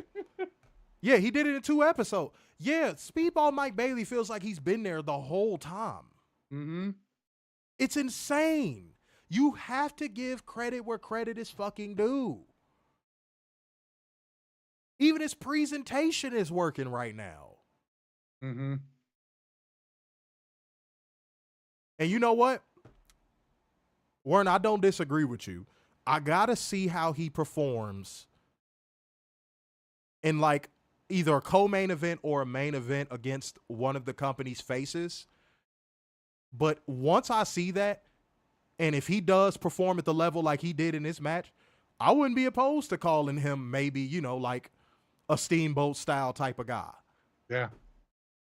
I wouldn't be opposed to it. I would not be opposed to it. I wouldn't. But let me get to it. Let's get to the result of this match.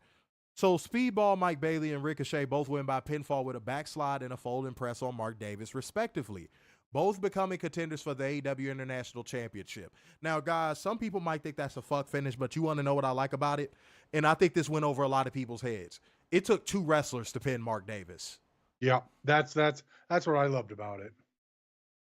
I think that went over some people's heads. Plus, and I don't know if this is happening or not, if Kenny is dropping the belts, this will not make him look weak. Oh, and downside. One downside. Orange Cassidy should have ate the pin in this match. Yes. I like the finish. I love the finish, actually. Mm-hmm. Because Mark Davis still looks strong. Because, again, it took 2 wrestlers to put him down. He looked like that the entire match, might I add. Mark Davis was a beast in this matchup.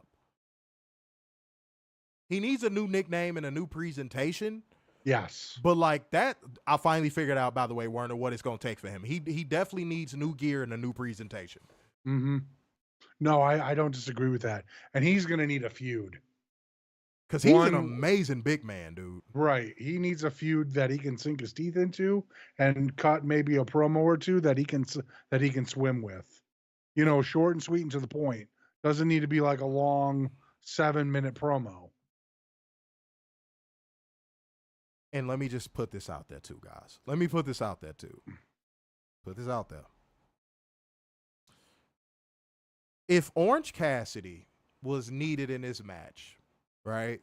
And there's some people that feel that, and he was a necessary addition, and he made it better. Okay? If he's so important, ask yourself this one question. After this match, what is there for him?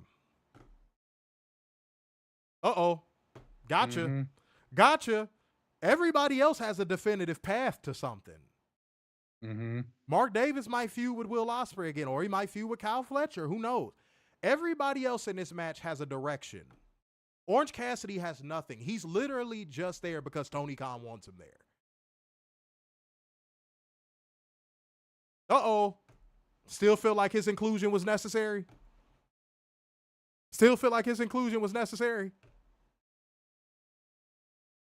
Everybody in this match has a direction but Orange Cassidy. Could you imagine if Hechicero was in this match? Apollo is a fanboy for Orange Cassidy. I see it. He said Orange Cassidy will figure something out. Let me correct you a little bit. Tony Khan will figure something out for Orange Cassidy. Right. Just like he did by shoehorning him into this fucking match. Like I would love to see Hechicero versus Mark Davis. Ooh. Ooh. Or if you want to get him over as a baby face and you want to have like a little feud that leads up to Hechicero, put him in there with Atlantis Jr. Ooh. That'll build up Atlantis Jr. as a baby face. Yeah, that would. Yeah. I like that. But yeah, man, if Hechicero was in this match, this would have been a way better match, dude. And it was still really great. Again, not to say it wasn't great, but imagine Hechicero in this match instead of Orange Cassidy, y'all. Seriously. It's like somebody needs to tell Tony Khan, Orange Cassidy doesn't have to be involved in everything. Right. Like, every major program does not need a dose of Orange Cassidy. I promise it don't. Tony, I promise it don't, bro. I promise. You have my word. No major program that you currently are running needs Orange Cassidy. See, Apollo, even you have to agree with that. There's not a major program AEW is running right now that needs Orange Cassidy. Not one. Not one. Say, don't tease us with a good time, Warner. Pause. Just pause that. Wow. Just pause that just in case. Said a few with Hobbs will be based for Mark Davis. Yeah. No, it ain't no probably about it, homie. It ain't no probably about it. Think about all the top programs AEW has going right now. Mm-hmm. Does any of them need Orange Cassidy? Any of them? See, I'm being fair by even saying any of them. You can literally pick any of them. They don't need them. Bad, Mo Dunch. Bad. Don't say bad things. Bad. Now he gonna be in that motherfucker. See, he didn't jinxed it. Said, no pad, no pistol. Said a few. Yeah. Okay. See, but if you do that feud with Powerhouse Hobbs and Mark Davis, here's the problem. Both of them need to be built up right now. Mm-hmm. So that feud would have to be balls to the wall or just don't do it. Tony Khan would have to book that feud to perfection. He would have to book it to where both of those men come out of that feud looking better than when they came in. Think Will Ospreay versus Kyle Fletcher. Yeah. Like, somebody has to come out of that. Well, both men have to come out of that looking better than when they came in. And that's challenging. That's in professional wrestling. That's challenging. I'm going to be real with y'all, man. Adrian said, wait, no pad, your idea makes sense. Story-wise, Hobbs versus Davis work. Yeah, no, story-wise, it will work. Mm-hmm. Brody King make a good run. Davis and Hobbs, kinda, there's history too. Yes, it is. Yeah. But it has to be booked to perfection, though. Mm-hmm. It has to be booked to perfection. Like, fuck all that, 2 singles matches on Dynamite, then you run them in a pay-per-view match. No. And the fans can't be chanting meat. No, you have to have these two men trying to kill each other. Yeah. And to have them kill the meat chant. Like, think about Hobbs versus Big Bill cranked up times 4. Yeah. Like, it has to be that. You can't just be like, here's 2 big men, they're fighting. They have slight history. No. Me. No. You have to have these guys try to kill each other. Like, I'm talking Swerve Hangman. Like they need to be like, that feud needs to be bloody. Said Orange Cassidy would be Swerve's first opponent when he wins the title off of Mox at Dynasty. Okay, so now y'all have reached a portion of the show where y'all just saying shit. Maybe we need to speed up, Warner. Apparently. They falling asleep at the wheel. Now y'all have reached a portion of the show where y'all just saying shit. Mm-hmm. Y'all just saying shit, goddamn. Yeah, face palm to Meat Chance. Everybody put a face palm in the comment section for Meat Chance. That shit is stupid. So stupid. It is the dumbest shit on the planet. I wish that chant never existed. Amp said, I didn't know Speedball like that. Be his in-ring work is winning me over. Well, you typed that kind of funny, so I'm That's weird. No, but his in-ring work, I've always known of his in-ring work to be great. Mm-hmm. I just didn't know if Speedball Mike Bailey was going to translate to the big stage. That was my concern with him. I didn't know if his look his demeanor. I didn't know if any of that stuff was going to transfer to the main stage. But so far, it's been seamless. Mm-hmm. So far, to me, it's been seamless. So salute to Tony Khan, because that's who the credit falls on. Mm-hmm. And credit to obviously Mike Bailey too, because he has to go out there and perform. But yeah, man. Let's see what we got. Let me see. Said, I hate meat chance. Thanks a lot, Biggie. Yeah, that's Big E's contribution to the fucking business. But and what I don't get about that, you don't hear it in WWE. That's a WWE guy. Where are the meat chants in WWE? Oh. You could tell if AEW is in a Fairwalker City by the chants. It's real easy. Mm-hmm. You want to know if AEW is in a Fairwalker City for a week? Just listen to the chants. If the whole crowd is chanting meat, Fairwalker crowd. And wait, to Apollo and Adrian's comments. I'm glad Speedball made the AEW choice as well, because you want to know what that tells me? He sat down, probably with his family and his wife, and he was like, babe, mom, dad, whoever, where do you think my talents will be best utilized? Mm-hmm. More wrestlers should do that. Stop immediately surrendering your career and freedom to WWE, holding out for a phone call.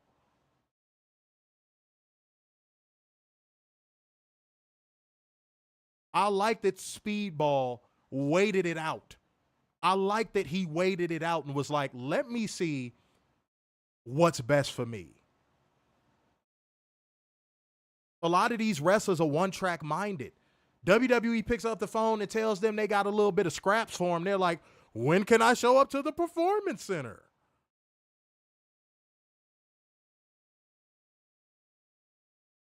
Stop sacrificing any future success you could possibly have just because you have a fucking one-track mind. Apollo says, sounds like Josh Alexander, Walker Weapon did the same. Yeah, he's taking his time. I like that he's taking his time. Correct me if I'm wrong, but wasn't Speedball's wife in AEW during the Tag Team Cup? Veda Scott? Yeah. Yeah, if I'm not mistaken, yeah. So that would probably be a good indicator right there. I mean, but he's a grown man, though, Werner. True. He still has to sit down and make his own decisions. Right, but I'm sure she sung the praises of AEW. Yeah, she did commentary, yeah. Yeah. She's a good commentator, too. Yeah, I know. Like, I wouldn't mind her on AEW, like put her on Collision or Dynamite every once in a while. If you know, Taz or Nigel are out. Pin Mike, don't say that too loud. The Fairwalkers and Drones gonna come out. You can't tell the truth, bro. You know that. You can't tell the truth. Said other than 1987, Ricky Steamboat wasn't treated well in WWF. You can't say that, Pin Mike. You can't say that. But I hope Josh Alexander, I really hope that he's like sitting back and he's like, let me see what happens. Mm-hmm. And if I'm him, I'm looking at the AEW product right now and going, I want to be a part of this. Mm-hmm. Only problem is if I'm Josh, I'm sitting down with Tony and going, hey man, where are you gonna slot me in? Because the main event scene is full right now. Right. The main event scene is full, which is a good thing. That's not a bad thing. What I would have to know where I'm gonna be slotted in. What do y'all think? Talk to me in the comment section. Go ahead, Truth Seekers. I mean, TNT title? I don't know. For now, I think he would be a great champion and help, the younger talent, kind of be a gatekeeper as the champion and help them elevate themselves. Yo, Werner, we got a day one watcher in the building right now. Kirk Becker in the motherfucking house. Whoa. Damn, bro. God damn. Said Josh TNT title. Said, I thought Speedball. Look, if you do a Speedball Josh Alexander fucking feud. Ooh. For the TNT title, bruh. Holy fucking shit. Holy fucking shit. He said Garcia for the win. I like Adam Cole, but Garcia's the future. Of what? Of what? Of what? Dead ass. Of what? Oh, yeah, Speedball was super over tonight. Mm-hmm. But in a way, I had a feeling that was going to happen because it's such a good fit. It's such a good fucking fit. Said Garcia's the future of changing the channel. That's fucked up. That is fucked up. So I'm seeing a lot of people saying slot Josh Alexander in to win the TNT title. Said been busy. A little busy with work, so I finally caught a moment to pop in and see you guys. So, man, appreciate it, Kirk. That's one of our... Go ahead. Real quick. Just imagine Adam Cole feuding with Josh Alexander for the TNT title. Oh. I mean, you have two former world champions right there going at it. Sign me up. Sign me up. I'm all in. No pun intended. I'm all in. Said Takesha, that would be great. Yeah, man. I'm not. Look, it doesn't have to be a situation where he wins a title out the gate. If he has a great feud that he can sink his teeth into, I would be happy. Didn't he fight Takesha at MLP and we covered that? We sure did. Yep. So history's there. Yep. History's there. We just got over 300 on the twits, goddammit. There we go. Bang, bang, bang, bang, bang. Said nice bait. What you talking about? The Garcia or the one of the motherfucker saying that shit about Dan Gar? I don't know what you're talking about. All right. Said Alexander versus Omega would be epic. Of course it would. Of course. Ooh. Of course. Said have Cole win the title and Cole put out a challenge at a pay-per-view. Alexander comes out and accepts it. See, but in that scenario, Alexander would have to win it. He would have to win it immediately. Doing it all in. And you want to know what the story could be? Adam Cole's repaired ankle. He wins by the ankle lock. That's his. Yeah. That's one of his moves. Yeah. The story writes itself. Yeah. The story writes itself. Perfect. And then you have Adam Cole doubting his ankles, thinking if he could still go and if he could beat Josh Alexander and this, that, and the third. And like, oh man, dude. It writes itself. Free creative right there, Tony. It writes itself. Like, book it, Tony. Get your little glass out and just say book it. Follow said, and AEW acknowledges history outside of AEW. Uh-oh, don't say uh-oh. Uh-oh, don't say that. That's a bad word. Here come the drones. Uh-oh. You're saying bad words. No, that's the drones don't appreciate. No, that's more of a Fed Walker talking point that they get mad about. That's true. Said, but AEW doesn't do storytelling. Said we don't do that here. Said it took you 5 seconds to make an awesome creative idea, but Triple Nose can't do it every week. That's his problem. Yeah. That ain't gonna stop me from being creative. Let's move on, guys. Ooh. What's happening? Speedball versus O'Reilly or Roddy Strong. Wouldn't be mad at either one. No. Wouldn't be mad at either one. More O'Reilly than Strong for me. But let me tell y'all something. The fact that we are getting Speedball Mike Bailey, Ricochet, and Kenny Omega in the same match. It's going to be diabolical work. Everybody put prayer hands in the comments. Our wrestling prayers are being answered. If you are a real fan of professional wrestling, your prayers are being answered. That is wow. Wow, bro. I prefer Roddy and Kyle O'Reilly as a full-time tag team. I wouldn't mind that either. Seems like that's what they're kind of going for right now. But, like, we'll see if they keep it going. We'll see. Weren't even put the prayer hand emoji. It's a blessing, bro. It really is. Did y'all hear the fucking names we just said?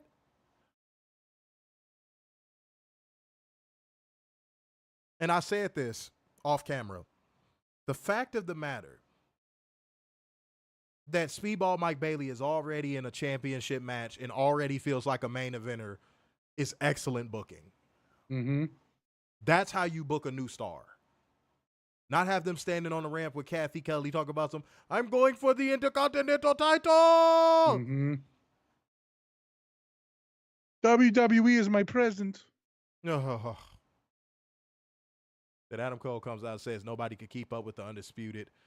He said, they're not the Undisputed Era.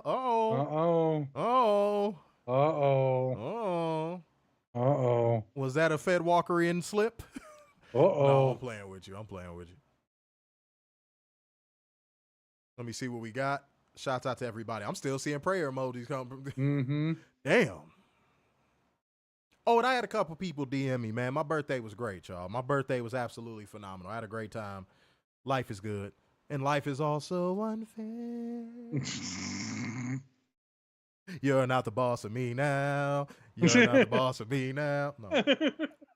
Fun fact, if y'all remember in the opening credits when it's going through the TV stuff, Bret Hart is putting somebody in a sharpshooter.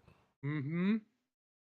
But still, life is unfair. Next up, we get a hype reel for Swerve Strickland challenging John Moxley for the AEW World Championship at not Dynasty, but Dynasty to send us to Britannic. Back for commercial, we get a hype reel for the Hurt Syndicate. Then after that, we get Billie Starkz going against Mercedes Mone for the AEW TBS Championship. Cheat code. Hold on, let me drop a cheat code on them. And I meant to say this. In AEW, you have to earn your "This is awesome" chant. Mm-hmm. The first match, they earned it. This match, they worked even harder to earn it. Mm-hmm. Billie, I'm so glad you, first of all, friend of the show. Billie Starkz is a great friend of the show. Every time we see her, it's love. She's always willing to shoot content for us. So, Billie, love you. Appreciate you. Thank you. Mm-hmm. Billie had a performance that was that type of performance where she can walk backstage, look at Tony Khan, and give him the look like, oh, I'm here. I'm here. I ain't going away. Fucking book me. This was that type of match where she could walk backstage to Tony Khan and give him that look. Mm-hmm. Somebody might say, well, she was in that ring with Mercedes, and Mercedes gets the best out of everybody. I won't disagree with that point either. No. I won't disagree with that point either. But even down to the bumps that Billie took in this match, Billie was out there trying to show and prove. Mm-hmm. Billie was out there, and by the way, for this match to be her 500th match, and she got to go against Mercedes, somebody who she really looks up to. You can't script that, bro. I mean, in this case, they did, but you get what I'm saying. You can't script something like that. That's beautiful, dude. In her case, life is fair. But no, guys, Billie had a phenomenal performance. Now, to me, I wasn't shocked. I've seen Billie perform, dozens of times at this point. On the independent scene, Ring of Honor, I've seen her perform dozens of times. I'm not shocked by this. But you got to think Tony Khan, his eyebrow might have went up a little bit like, And she has something. And Werner, she has something. She has that intangible. She has that intangible of crowd connection. Yep. By the midway point of this match, you wanted to see Billie win. By the midway point of this match, you were like, I hope Billie does it. I was ready for it, actually. And that tombstone lung blower was nasty. Yeah. But what was even nastier, because I don't think y'all know how bad this shit actually hurts. That apron bump Billie took, doing that swanton to the apron, holy fucking shit. You could see her lower body whip when she landed. Guys, how can you watch AEW's women's division and think anybody else anywhere has a better women's division, at least in the United States? Mm-hmm.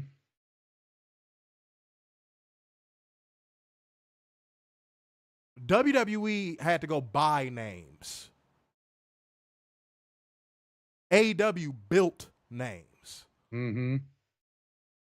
Somebody might say, oh, but they bought Mercedes. Okay, you're bringing up the outlier. Congratulations. Congratulations. You just brought up the outlier.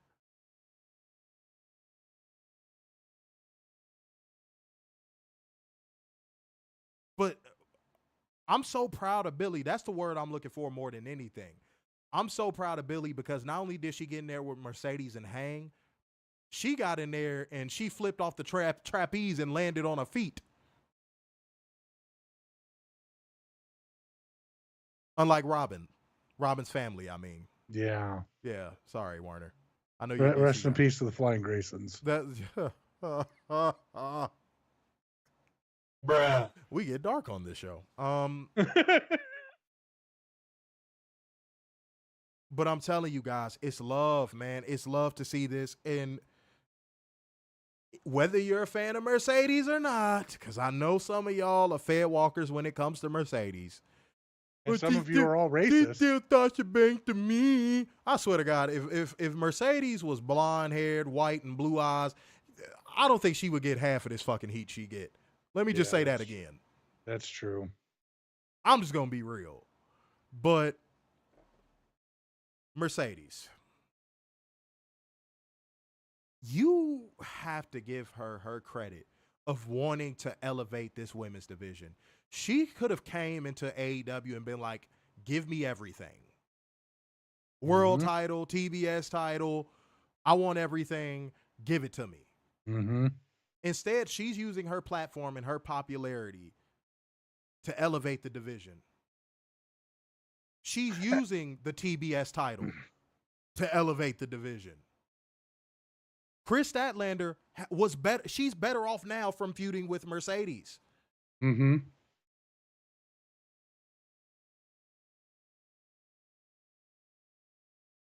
Come on, man.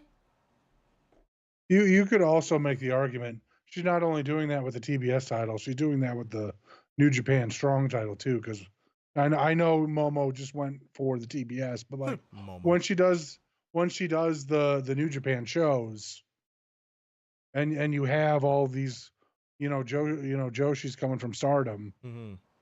I mean, she lifts those women up too. She don't go there and phone it in at all. No. She goes like there. Her match she has great against matches. Mina. Yeah. I mean, so that's the thing about Mercedes. I don't think Mercedes' body of work is going to be appreciated until she's gone. That's what people going to look back on her catalog and be like, yo, she was going crazy. She's the next generation Natalia. No? You know Natalia's a friend of the show and we love her, but yes. let's be real, bro. Let's be real, bro. Let's be real, dog. Name a quarter of the accomplishments Natalya has compared to Mercedes. Well, no, she doesn't. Natalia doesn't have the accomplishments. I get that, but her willingness to help. Oh, okay. You talking about that? Okay, you talk about that. Okay.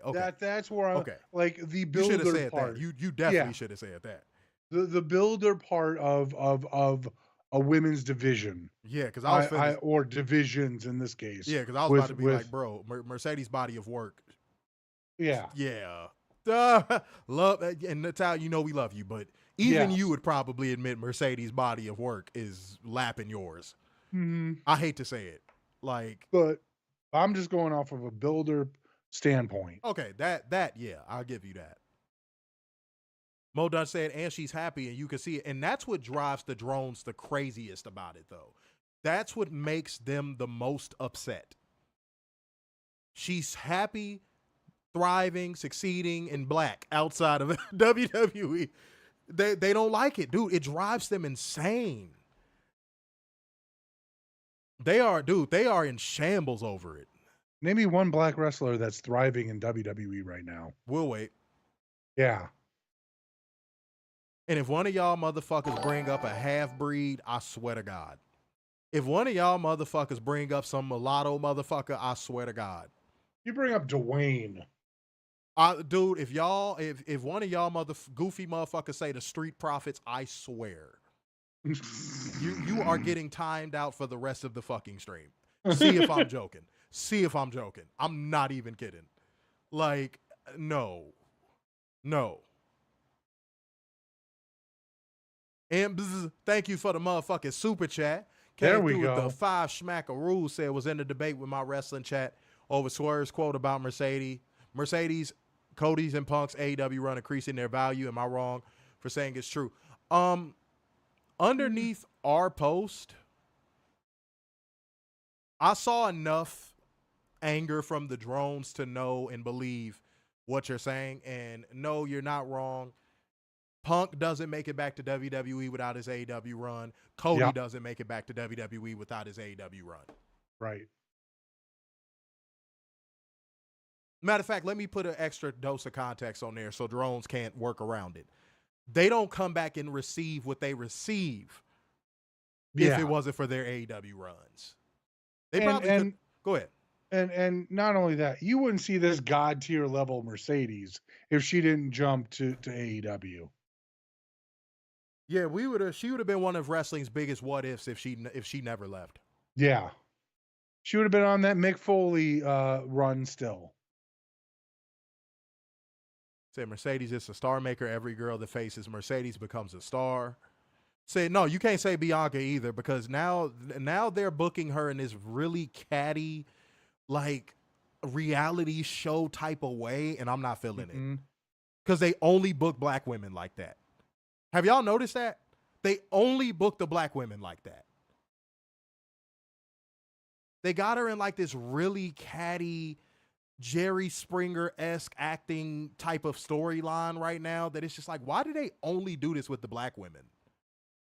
Like, you kind of see it a little bit with like Tiffany and Charlotte, but like just when you think they're about to go full Jerry Springer with it, they pull back and remember they white girls. Mm-hmm. Like, but no, like whenever it's black women feuding, it always has to be this like, yeah, this Tyler Perry, like it always has to be this like really dramatic, over the top sister girl shit. Like I don't get that. I do not get that. Said without AEW, Punk would still be doing commentary for MMA and Chody would still be riding Bullet Club coattails. You put cocktails. Let's pause that just in case. Pause. All right. Ron wants to buy CM Punk a drink. No, but straight up though, I agree 100%. And you know what else I agree 100% with because y'all earned y'all way there. Werner, I think it's about that time for us to get cleansed. It is time for us to go. Ooh. There we go. I'm not gay no more. I am delivered. I don't like men no more. I said I like women. Women. I said women. I'm not gay. I would not date a man. I would not carry a purse. I would not put on makeup. I will love a woman. Now listen, what y'all point. I'm sorry, y'all. Women got me. It got me, y'all. I'm sorry. It got me. I laughed. I did. I couldn't help it. Oh, by the way, if y'all want to trigger like the little alerts like Anna Booty, y'all got to hit that Streamlabs link, okay? Or, you know what I'm saying? Hit the Cash App, whichever one you prefer. Mm-hmm. All right. Much love to y'all, man. And thank you, Amber, for that donation. The Ron said in all caps, I'm not gay no more. The all caps got me. I'm not going to lie. The all caps got me. Yeah. Let me see what we got.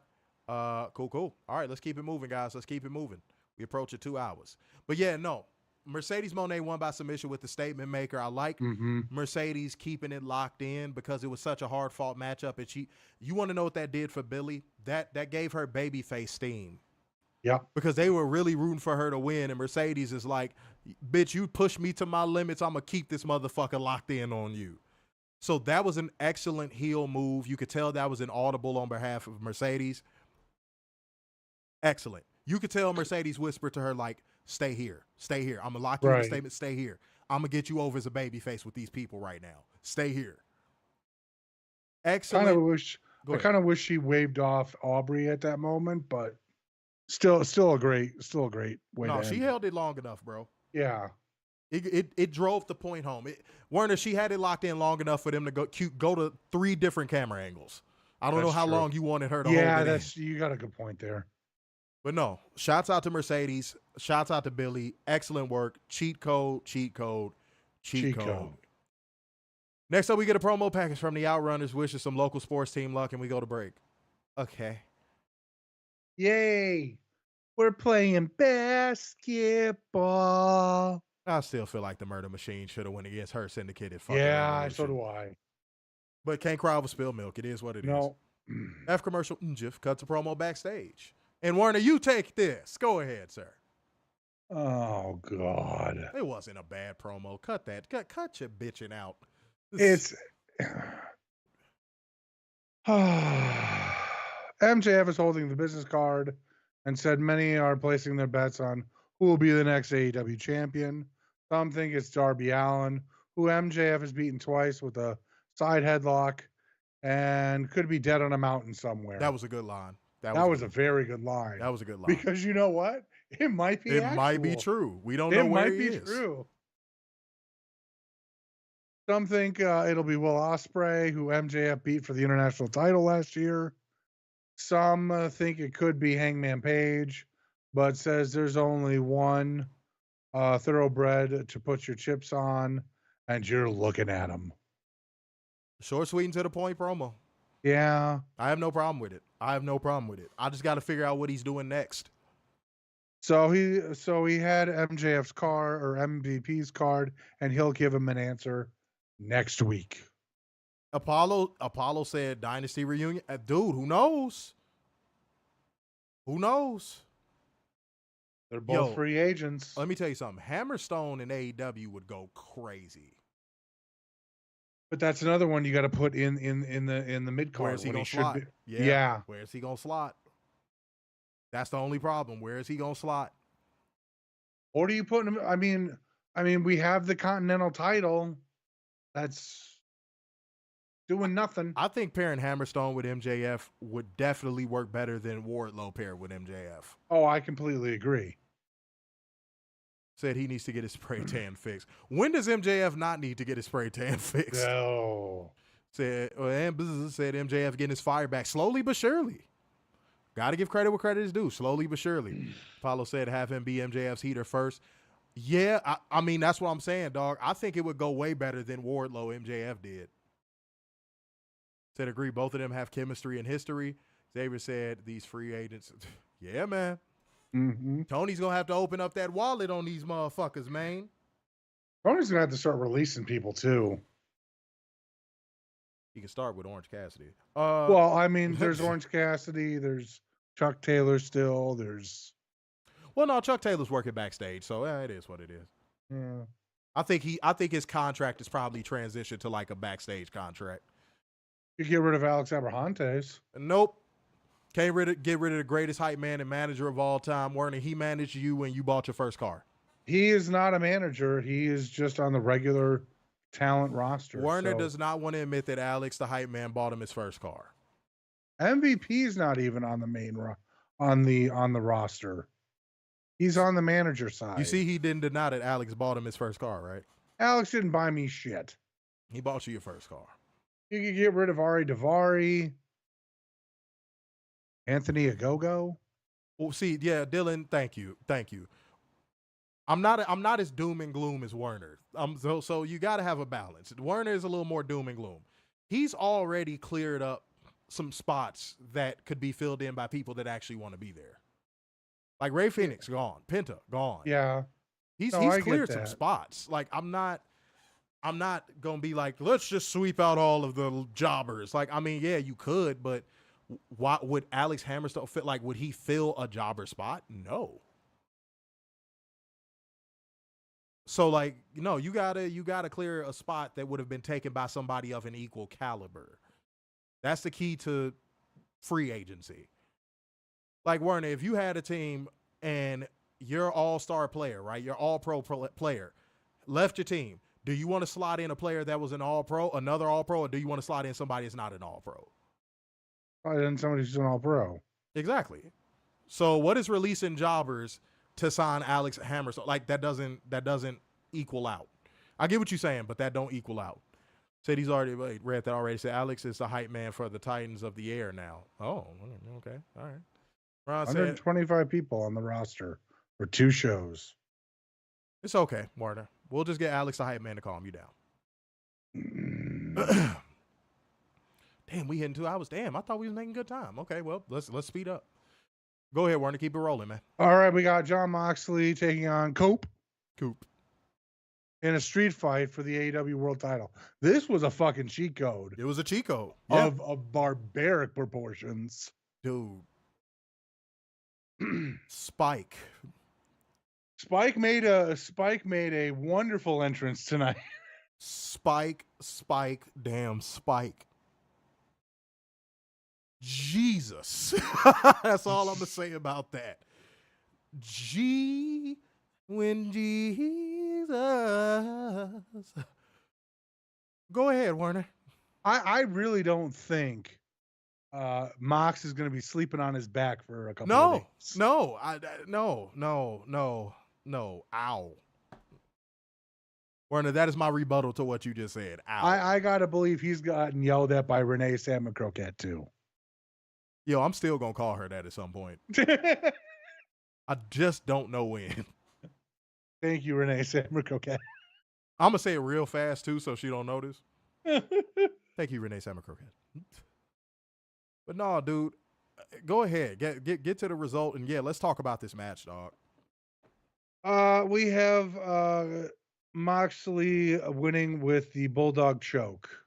Cole pointed out Moxley retained. Mother Wayne looked on with Sabian and Nick Wayne as the Death Riders gathered upon bailing and flipping off fans, with Prince Nana making a phone call in the back.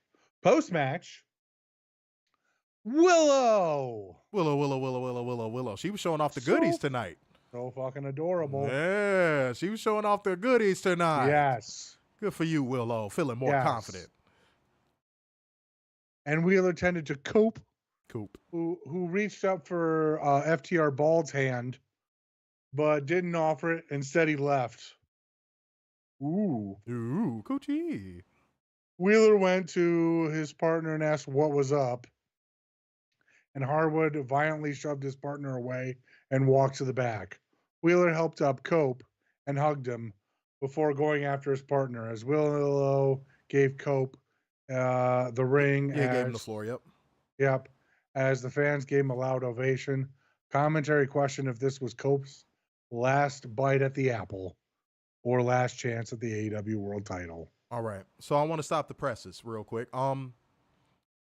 Cheat code of a match, and I don't want to pat on the back moment.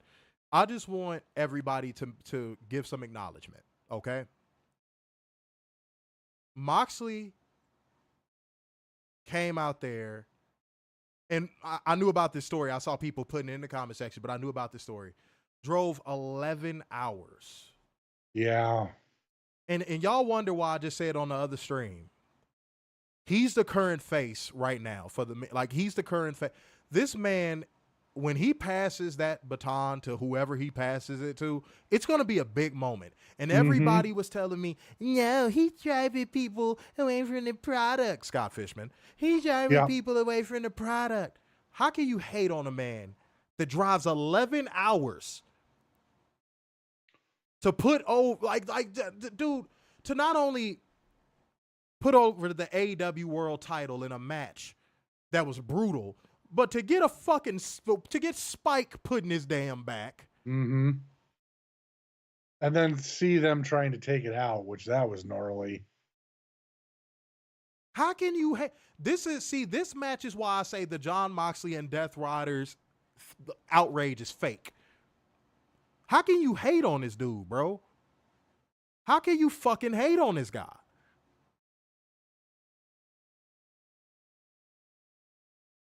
Seriously. Is it because he doesn't fucking say yeet? Probably. Let's be serious, dog. Jon Moxley, literally and figuratively, has put this company on his back. Give the man his fucking flowers, bro. And not only has he put the company on his back, he put the company on his back without complaining about it. When have you ever heard John Moxley go in an interview and be like, man, Tony puts way too much on me? You won't find it because the interview don't fucking exist. Nope. And everybody, you want to know the sign of somebody being great and really putting a company on their back? When he disappeared for that little bit of time to take time off and get his life right and go to rehab and do all that stuff, there were fair walkers saying, oh, Moxley quit on AEW. I was like, are you serious? The man finally took a break to get his life right for the betterment of his family life and his professional life, for his kid.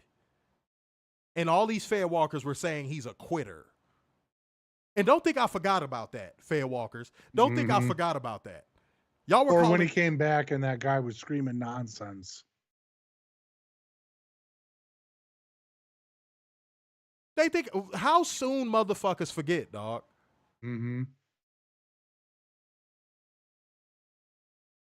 Moxley, you got to support over here at CovalentTV, bro. I respect your work ethic. I respect your hustle. I respect your blood, sweat, and tears, man. And whoever you pass that torch to, bro, they going to deserve it because you really done held that torch with absolute professionalism and grace, homie. Yep. Fuck the haters. That shit is weird to me. Apollo said Hammerstone just quote tweeted MJF's promo with, an hour ago. Oh. Didn't he do that last time and then we got the pinnacle? Oh, shit. Yeah. Werner wants to get the zebra back so he can reach his pinnacle. No, there's no zebra. Why did you say it like that? You just said it like we were speaking about General Zebra. He said, there's no zebra. There's no SpongeBob. There's no. It's all right, bro. Let me see. Said if you're an AEW sicko, just know John Moxley embodies the word sicko. Hell yeah, after seeing Spike in his back especially. That people were hating it. I could talk. People were hating on it from the jump. I got receipts. Yeah, and this is the slight pat on the back I kind of do want. I told y'all on the Dynamite. I'm sorry. Yes, the Dynamite after Revolution review. That this match going when it's going and being on the Dynamite and getting a chance to be like the centerpiece of that show was going to make it better. And guess what it was? It was better. By a long shot. I told y'all, and I told that fair walker Scott Fishman that it was going to fucking benefit from being a standalone match. And voila. Fucking fair walkers make me sick. Jesus Christ. All right, we get footage from the Learning Tree. Cheers. Laying out Bandito and Gravity at Revolution 0 Hour. Cheers. Bandito was backstage with Renee Salmon Croquette, who said wrestling runs through his veins. And he understands the dangers. But what Jericho did to his family, humiliating them, is something he'll never forgive Chris Jericho for. Bandito said on Collision, he hopes that Jericho shows up and gives him his brother's mask. Bandito. Veins. Then Johnny TV struts in and says, who cares? As Bandito isn't ratings. But Wrestling Johnny on Slam Dunk Sunday would do more ratings than the Super Bowl. And wrestling has more than one royal Backstreet Boy.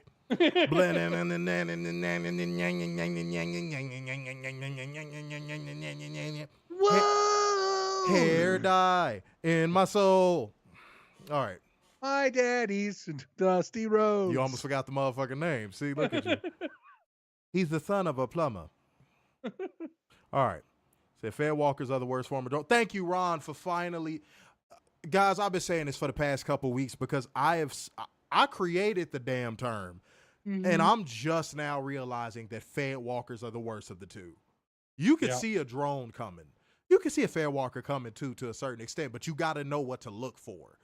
Fed walkers are the worst because they enter into spaces that they shouldn't be in, and they indoctrinate you with all of this fucking bullshit that you don't want to hear. Chants, you name it. Rhetoric, you name it. They come in and they're just goddamn. And I want to point it out now while it's on my mind. It was a fair walker in the crowd on the hard cam side that he kept holding up the Twizzler belt, as me and Werner used to call it.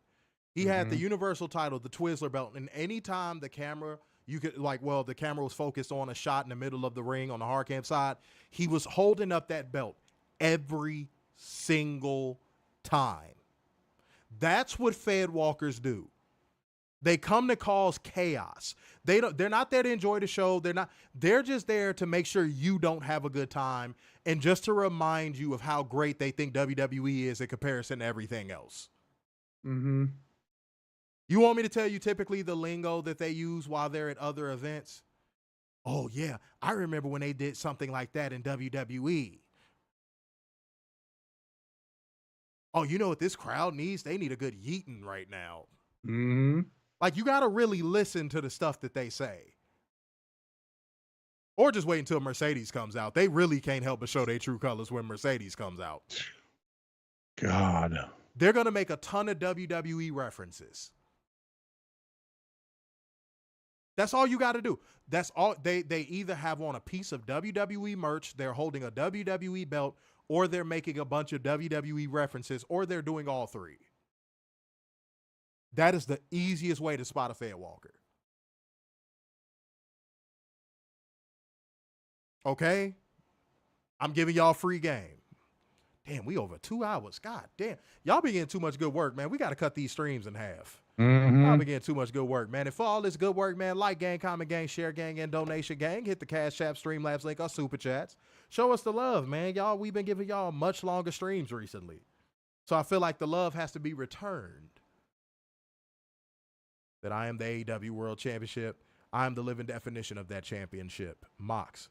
I did like Bandito's promo. And his English is good. Yes. Not Mo saying and fair walkers usually smell. You're not wrong. You're not wrong. Okay. We got Assault Rifle Fox going against Willith Ospreith. The third. Yes. And Will Ospreay won by pinfall with Hidden Blade in a mini cheat code of a match. Yeah. Straight up. What more can I say? And Ospreay stepped up to the plate too because some wrestlers couldn't make this show, obviously. So Ospreay was like, hey, put me in, coach. He put it in a tweet too. He was like, I told Tony Khan, put me in the game, man. Put me in, coach. So, yeah, man, you could tell that Will Ospreay, Moxley, Swerve, these are guys that fly the AEW flag. And you know what's kind of crazy to an extent? Mercedes looks like she's flying that AEW flag too. Yeah. Yo, pause. God damn. Pause. Talk about Big Willie. Whoa. Uh-oh. Whoa. Uh-oh. Ron said, well, AEW had a great match and all that, but WWE is still better. Yep, that's how they talk. Yeah. That's exactly how they talk. It's a little more detailed than that, but that's how they talk. Yep. Nail on the head. Ron, nail on the head. I put Fairwalk out there in the ether. I swear to God. I've been hearing people say it, and I'm like, you don't even know you sit next to the creator of that term. It's kind of funny. No, Werner, it's funny. It's wild. To hear people using that term, and they don't even know they sitting next to the motherfucker. Like I'm like, wow. And they don't realize that they are a Fed walker. Exactly. There it is. Werner got it. He said what I was finna say next. Real quick, you know what I liked the beginning of this match. The fast page switching the blocks. Yep. Like I feel like that's the new era of chain wrestling. And I loved everything about it. And you have to be skilled to pull it off. Yeah, right. You're not gonna see maybe a Bryan Danielson pull that off, or a Zack Sabre Jr. or a Bret Hart pull that off. But that was some phenomenal stuff in that match, because this was a mini cheat code. And yes, Apollo AR Fox is underrated. Mm-hmm. Too bad he got in some trouble with Tony. And said, no lie, I don't know the meaning of Fed Walker. Damn, man, I'm not explaining Fed Walker lore tonight. Matter of fact, it would be better to explain it during the WWE stream. Yeah, it would. So Friday, Cheers. when we're 6 hours behind, trying to get pictures and results up, and everybody's going to be spoiling it because they so thirsty to get to the fucking scoop first. Right. But we're going on at our usual time on Friday. Yeah. Monday, we're going to do the early stream again. Mm-hmm. So just be on the lookout, y'all. Be on the lookout. Yes, Ospreay still selling his Revolution wounds is good work. Yeah. Good work. All right, guys. I know they said it was his hip, but it looked more like his stomach. Renee Salmon Croquette interviews Hangman Adam Page, who looked like he shopped out of the Napoleon Dynamite Couture magazine. Yes, he did. He says he wants his focus to be on himself, and he's going to join the party and declare for the Owen Hart Cup. Win the whole deal and become AEW World Champion a second time. Bruv. Why did you say? We're going to get Will Ospreay. He said bruv. I'm aware, but like, what do you think that means, sir? You think that's the final? That's the final. That has to be the. See, Werner says stuff without explaining, and you just sitting here like, what the fuck? That has. Will Ospreay versus Hangman M. Page has to be the final. Moxy There's no way. Moxy Mike, thank you for saying what I was going to say to Ant.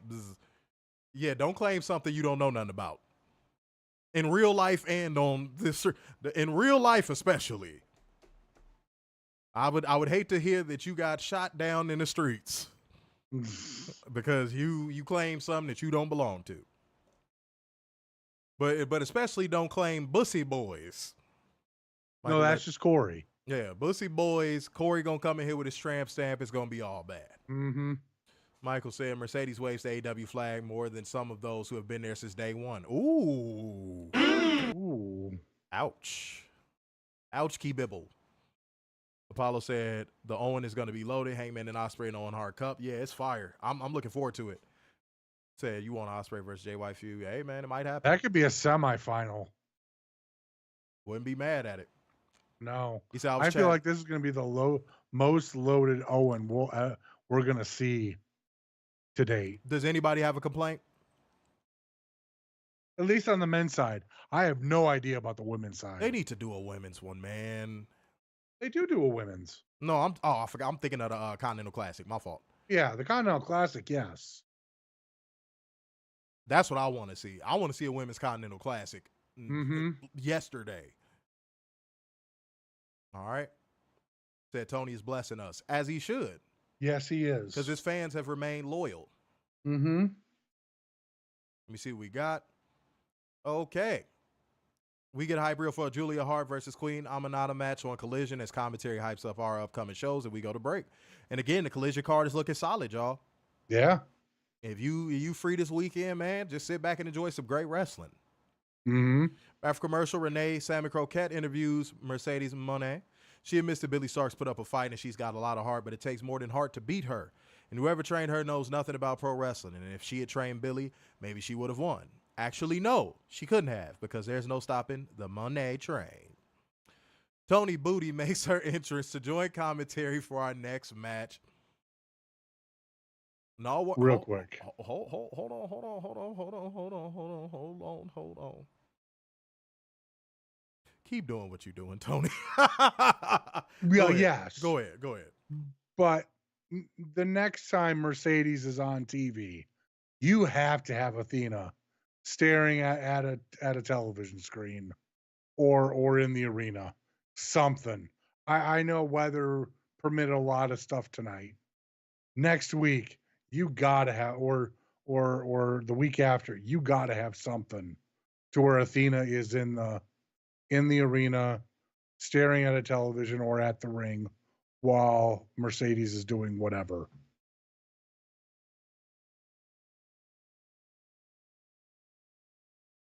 C-Can, the next time you ask a question like this, please attach a donation to it, but I'll humor you. He said, not starting nothing. first and foremost, when a person says not starting nothing, what Yeah, you're does that starting typically something. mean? Yeah. Said you want to be starting something. You got to be starting something. No, I'm playing. But said not starting nothing. Could AEW Dynamite use more segments than matches? Or has WWE programmed me to think this way? WWE's programmed you to think that way. Y'all might have saw me facepalm. I'm sorry.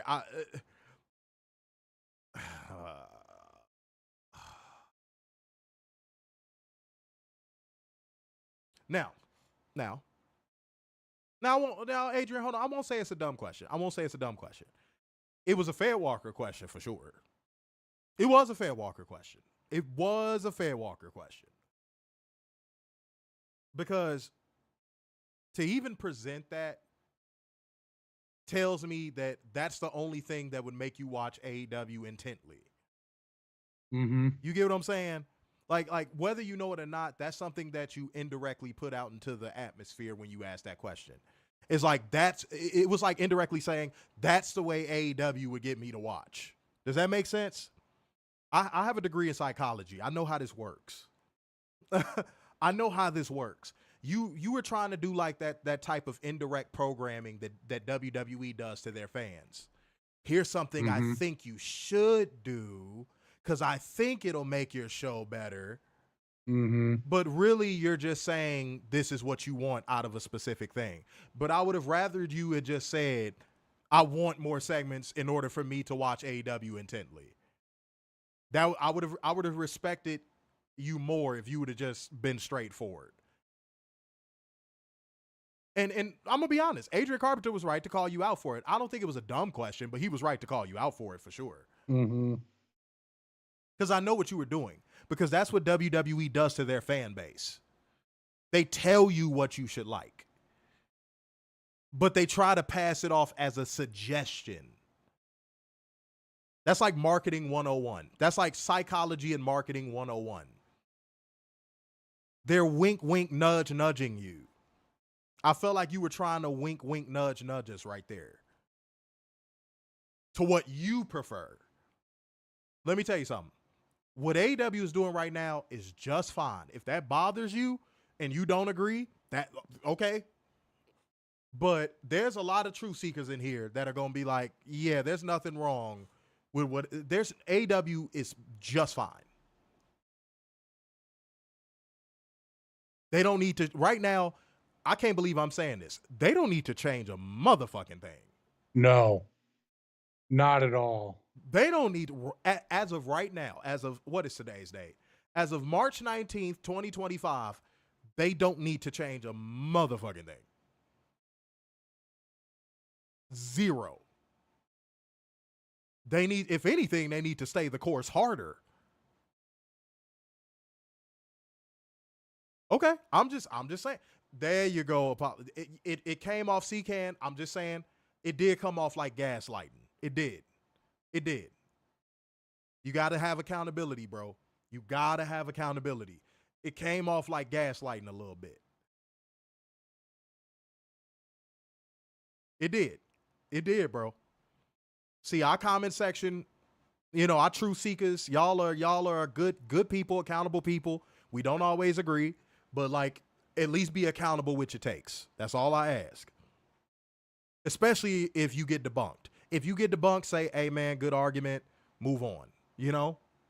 There's some people that, boy, y'all will argue y'all points until y'all can't argue them bitches no more. Mm-hmm. Even when you're wrong.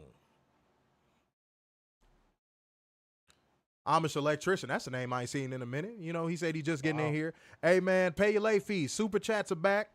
Streamlabs link still works. Cash App still works, man. Hit it off, man. Hit it off.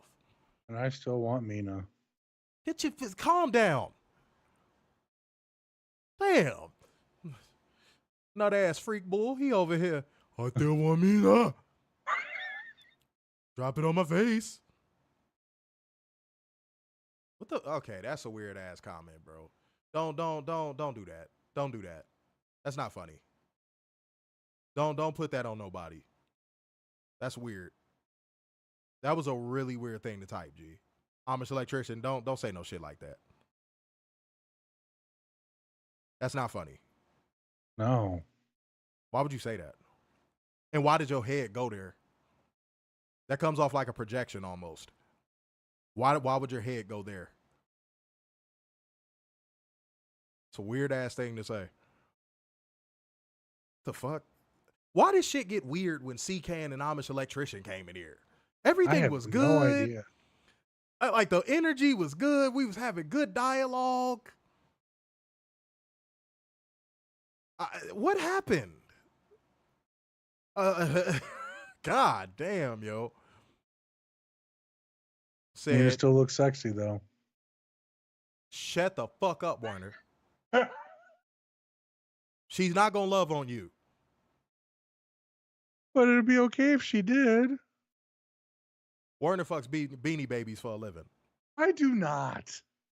I've never owned one of those If things. you ever wonder where all of the beanie babies that were served in Happy Meals go,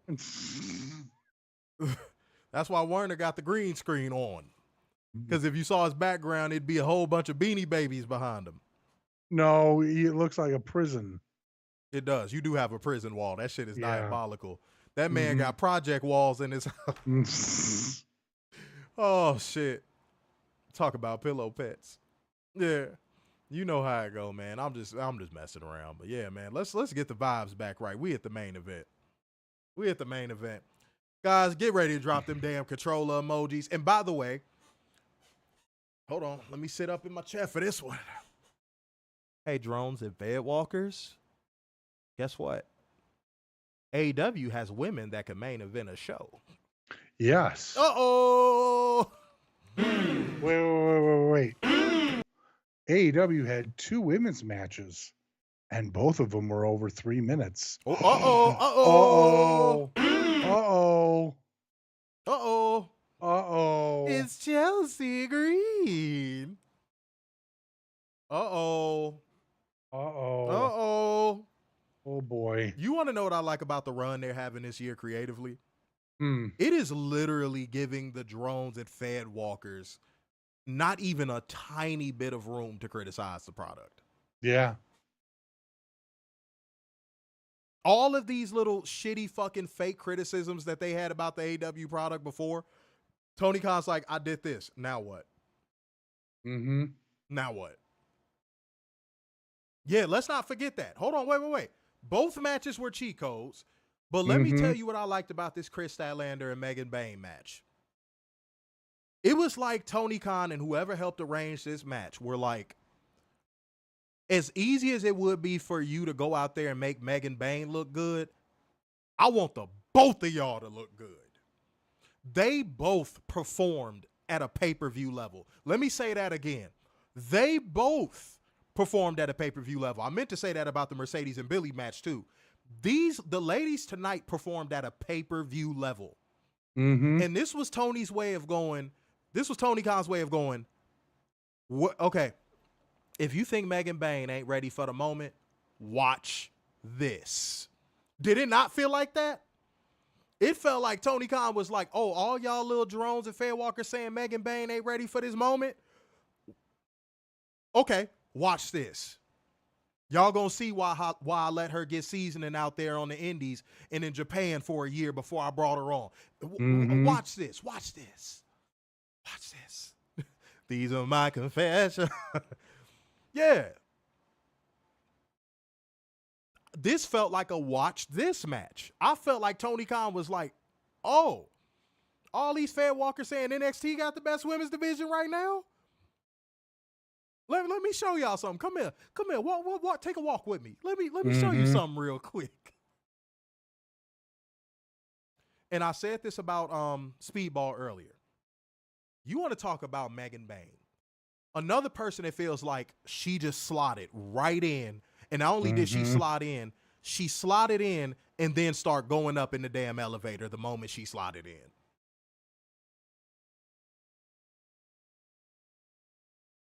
Megan Bayne has been booked to perfection since she's been in AEW.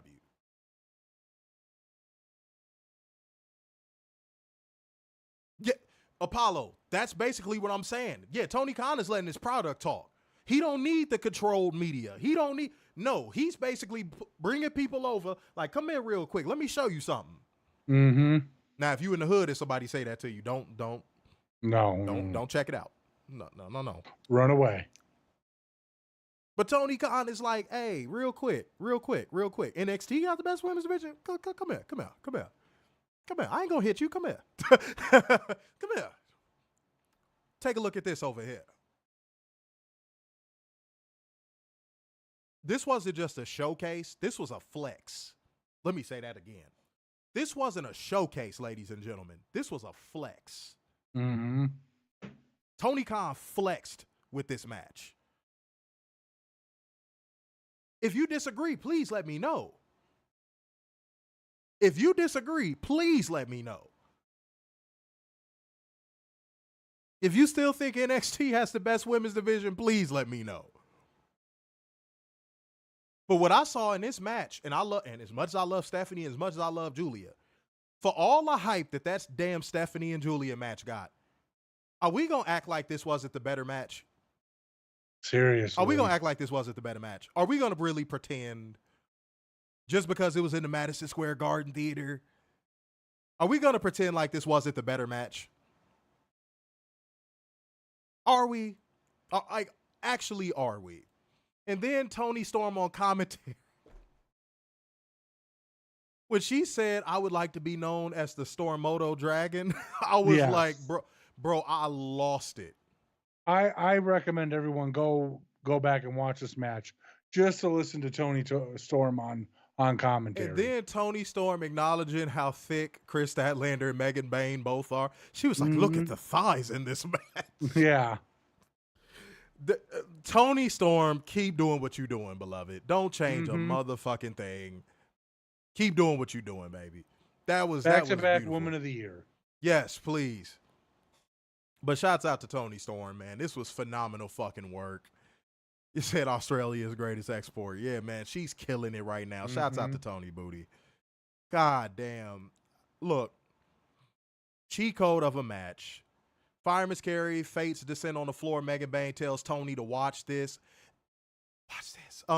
She tells Tony to watch this, goes back in the ring, and hits another face descent and picks up the win. And you know what's so crazy? Did Kris Statlander look weak? Nope. She ate two of Megan Bayne's finishers and lost the match. That's not weak. Especially with how they're pushing Megan Bayne right now. If you came away from this match and you said, Kris Statlander looks weak, you weren't watching this properly. Because if you're not paying attention, Kris Statlander is going to get her get back eventually. Mm-hmm. But right now, Megan Bayne has a rocket ship strapped to her fucking beautiful, beautiful, beautiful, beautiful, beautiful, beautiful body. Yes. And Tony Khan is not looking back.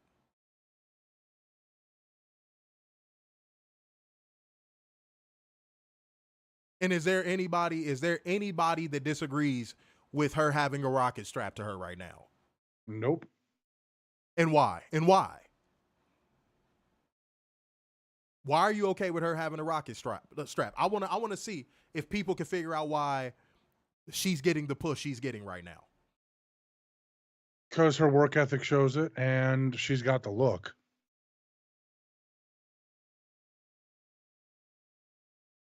And ladies and gentlemen, I was walking this down slow for a reason. That Megan Bayne is a product of something that I would like to call foolproof booking. Mm-hmm. You see a star, you book a star. Warner, is that hard? No.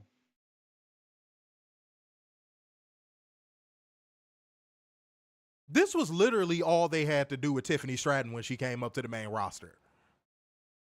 What they're doing with Megan Bayne right now is all they had to do with Tiffany Stratton when she came up to the main roster.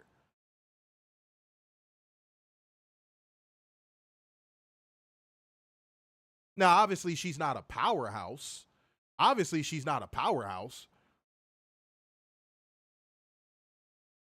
But you had NXT fans running around everywhere saying that Tiffany Stratton is like the next big thing in the women's division.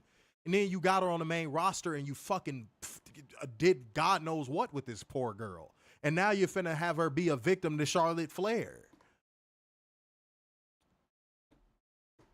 Now, if somebody's saying, why are you talking about WWE? This is AEW show. Oh, my God, I'm the Fit Walker. It's because, again, WWE is considered the industry standard by which everything should be compared, correct? Mm-hmm. Okay. Then why couldn't Triple H do this for Tiffany Stratton?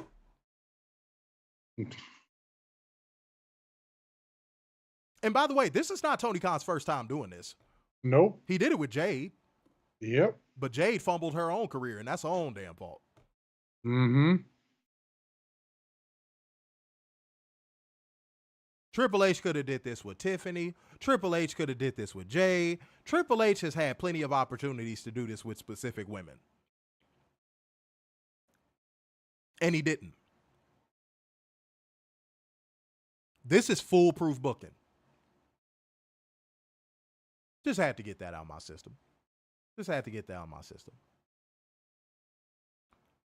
Post-match, Toni Storm gets up on the desk and tapes her right fist before storming into the ring and trading punches with Wild Abandon. And by the way, Tony Booty had on something loose, and you saw that motherfucker jiggling. Yep. That girl was Jigglypuff. It was it was nothing wrong with that. I think the fellas would say it's nothing wrong with that as well. Nope. Security referee swarmed the ring to pull them apart. Tony breaks free and sends Megan to the floor with the lariat. I loved Megan Bayne landing on her feet and just staring at Tony and pacing back and forth like a fucking monster. That was a good touch. But then Tony Booty gets on the mic and calls her a big bitch. It says the bigger they are, the harder they come. So it's time they got tantric. She keeps looking at the title but doesn't have much to say. So Tony offers her a date at Dynasty. She'll make her thighs shake, body quake, and she'll leave with this strap on because she's Toni Storm and she'll rip your tits off. Let's not rip her tits off, though. No, let's not. Let's just not do that. It's a good set. It's a good set. You know?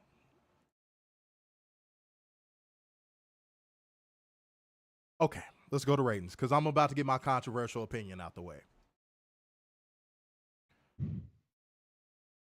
Y'all know I don't give these out for weekly shows. Not often. This was a 10. This Dynamite was a 10. This Dynamite was a 10.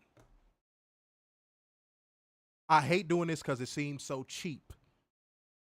But my moment of the night was the entire fucking show. And this is the controversial opinion I was finna say. How can you not consider this a top 3 Dynamite of all time?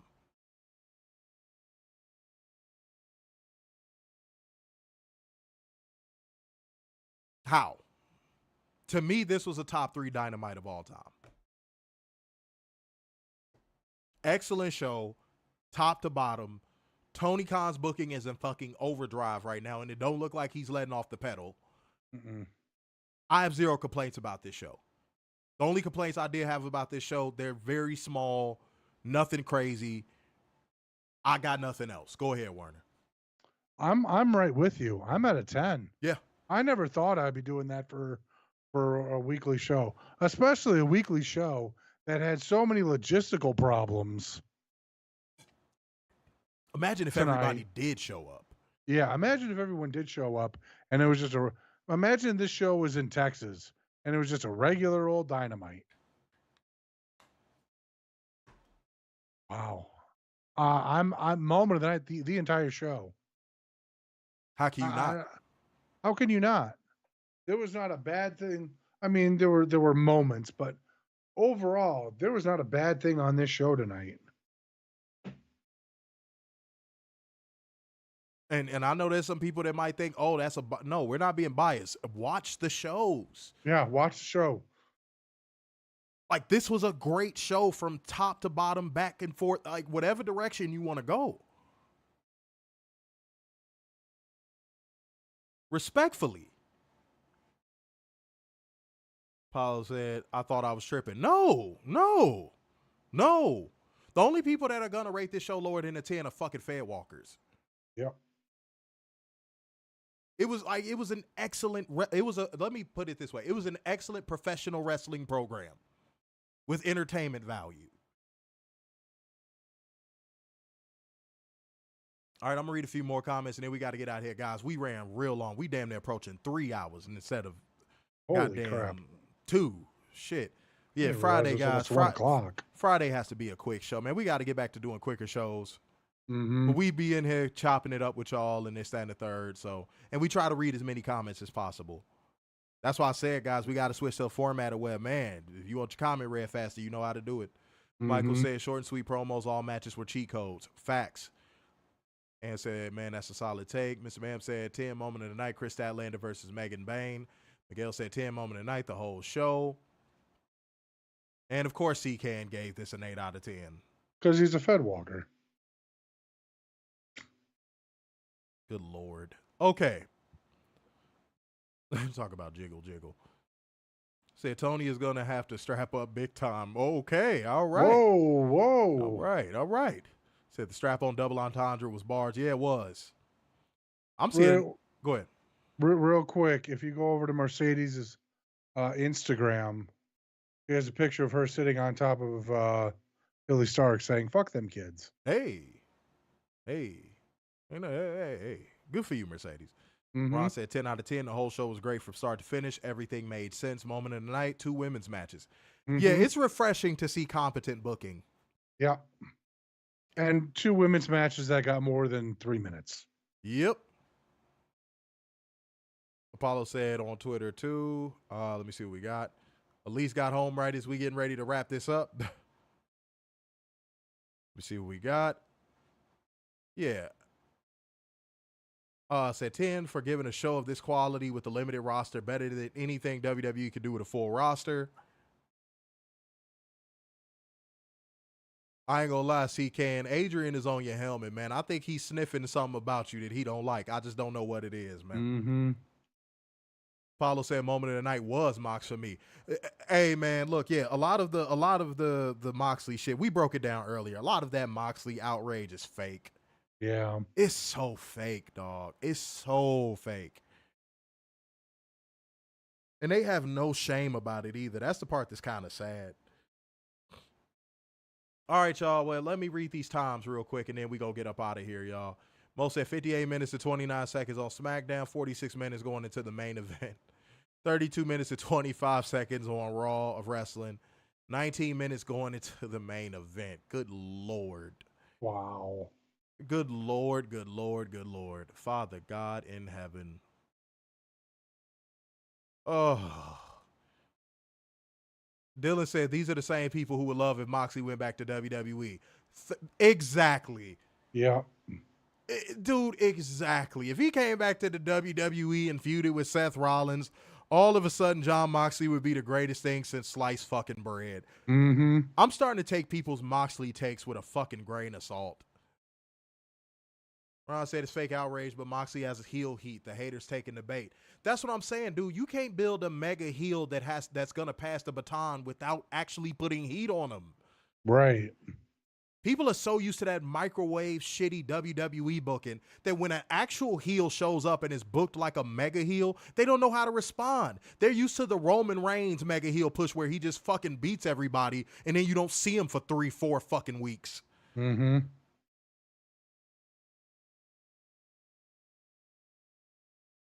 Come on, man. Like, that's why I know the outrage is fake, because these same people are Roman Reigns fans. How can you hate Moxley but be a Roman Reigns fan? Seriously?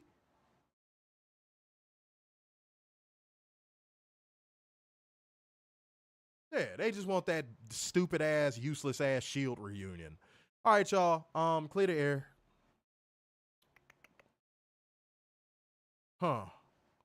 Man, live right, dude. You get better outcomes, you get better blessings, you get God's favor when you live right, dude. That don't mean you got to let people walk all over you or be no bitch or no shit like that. But man, try your best to live right and do right by people that do right by you, because you just put really, really, really good blessings on yourself when you do that. And that's what I want to clear the air on. Pray.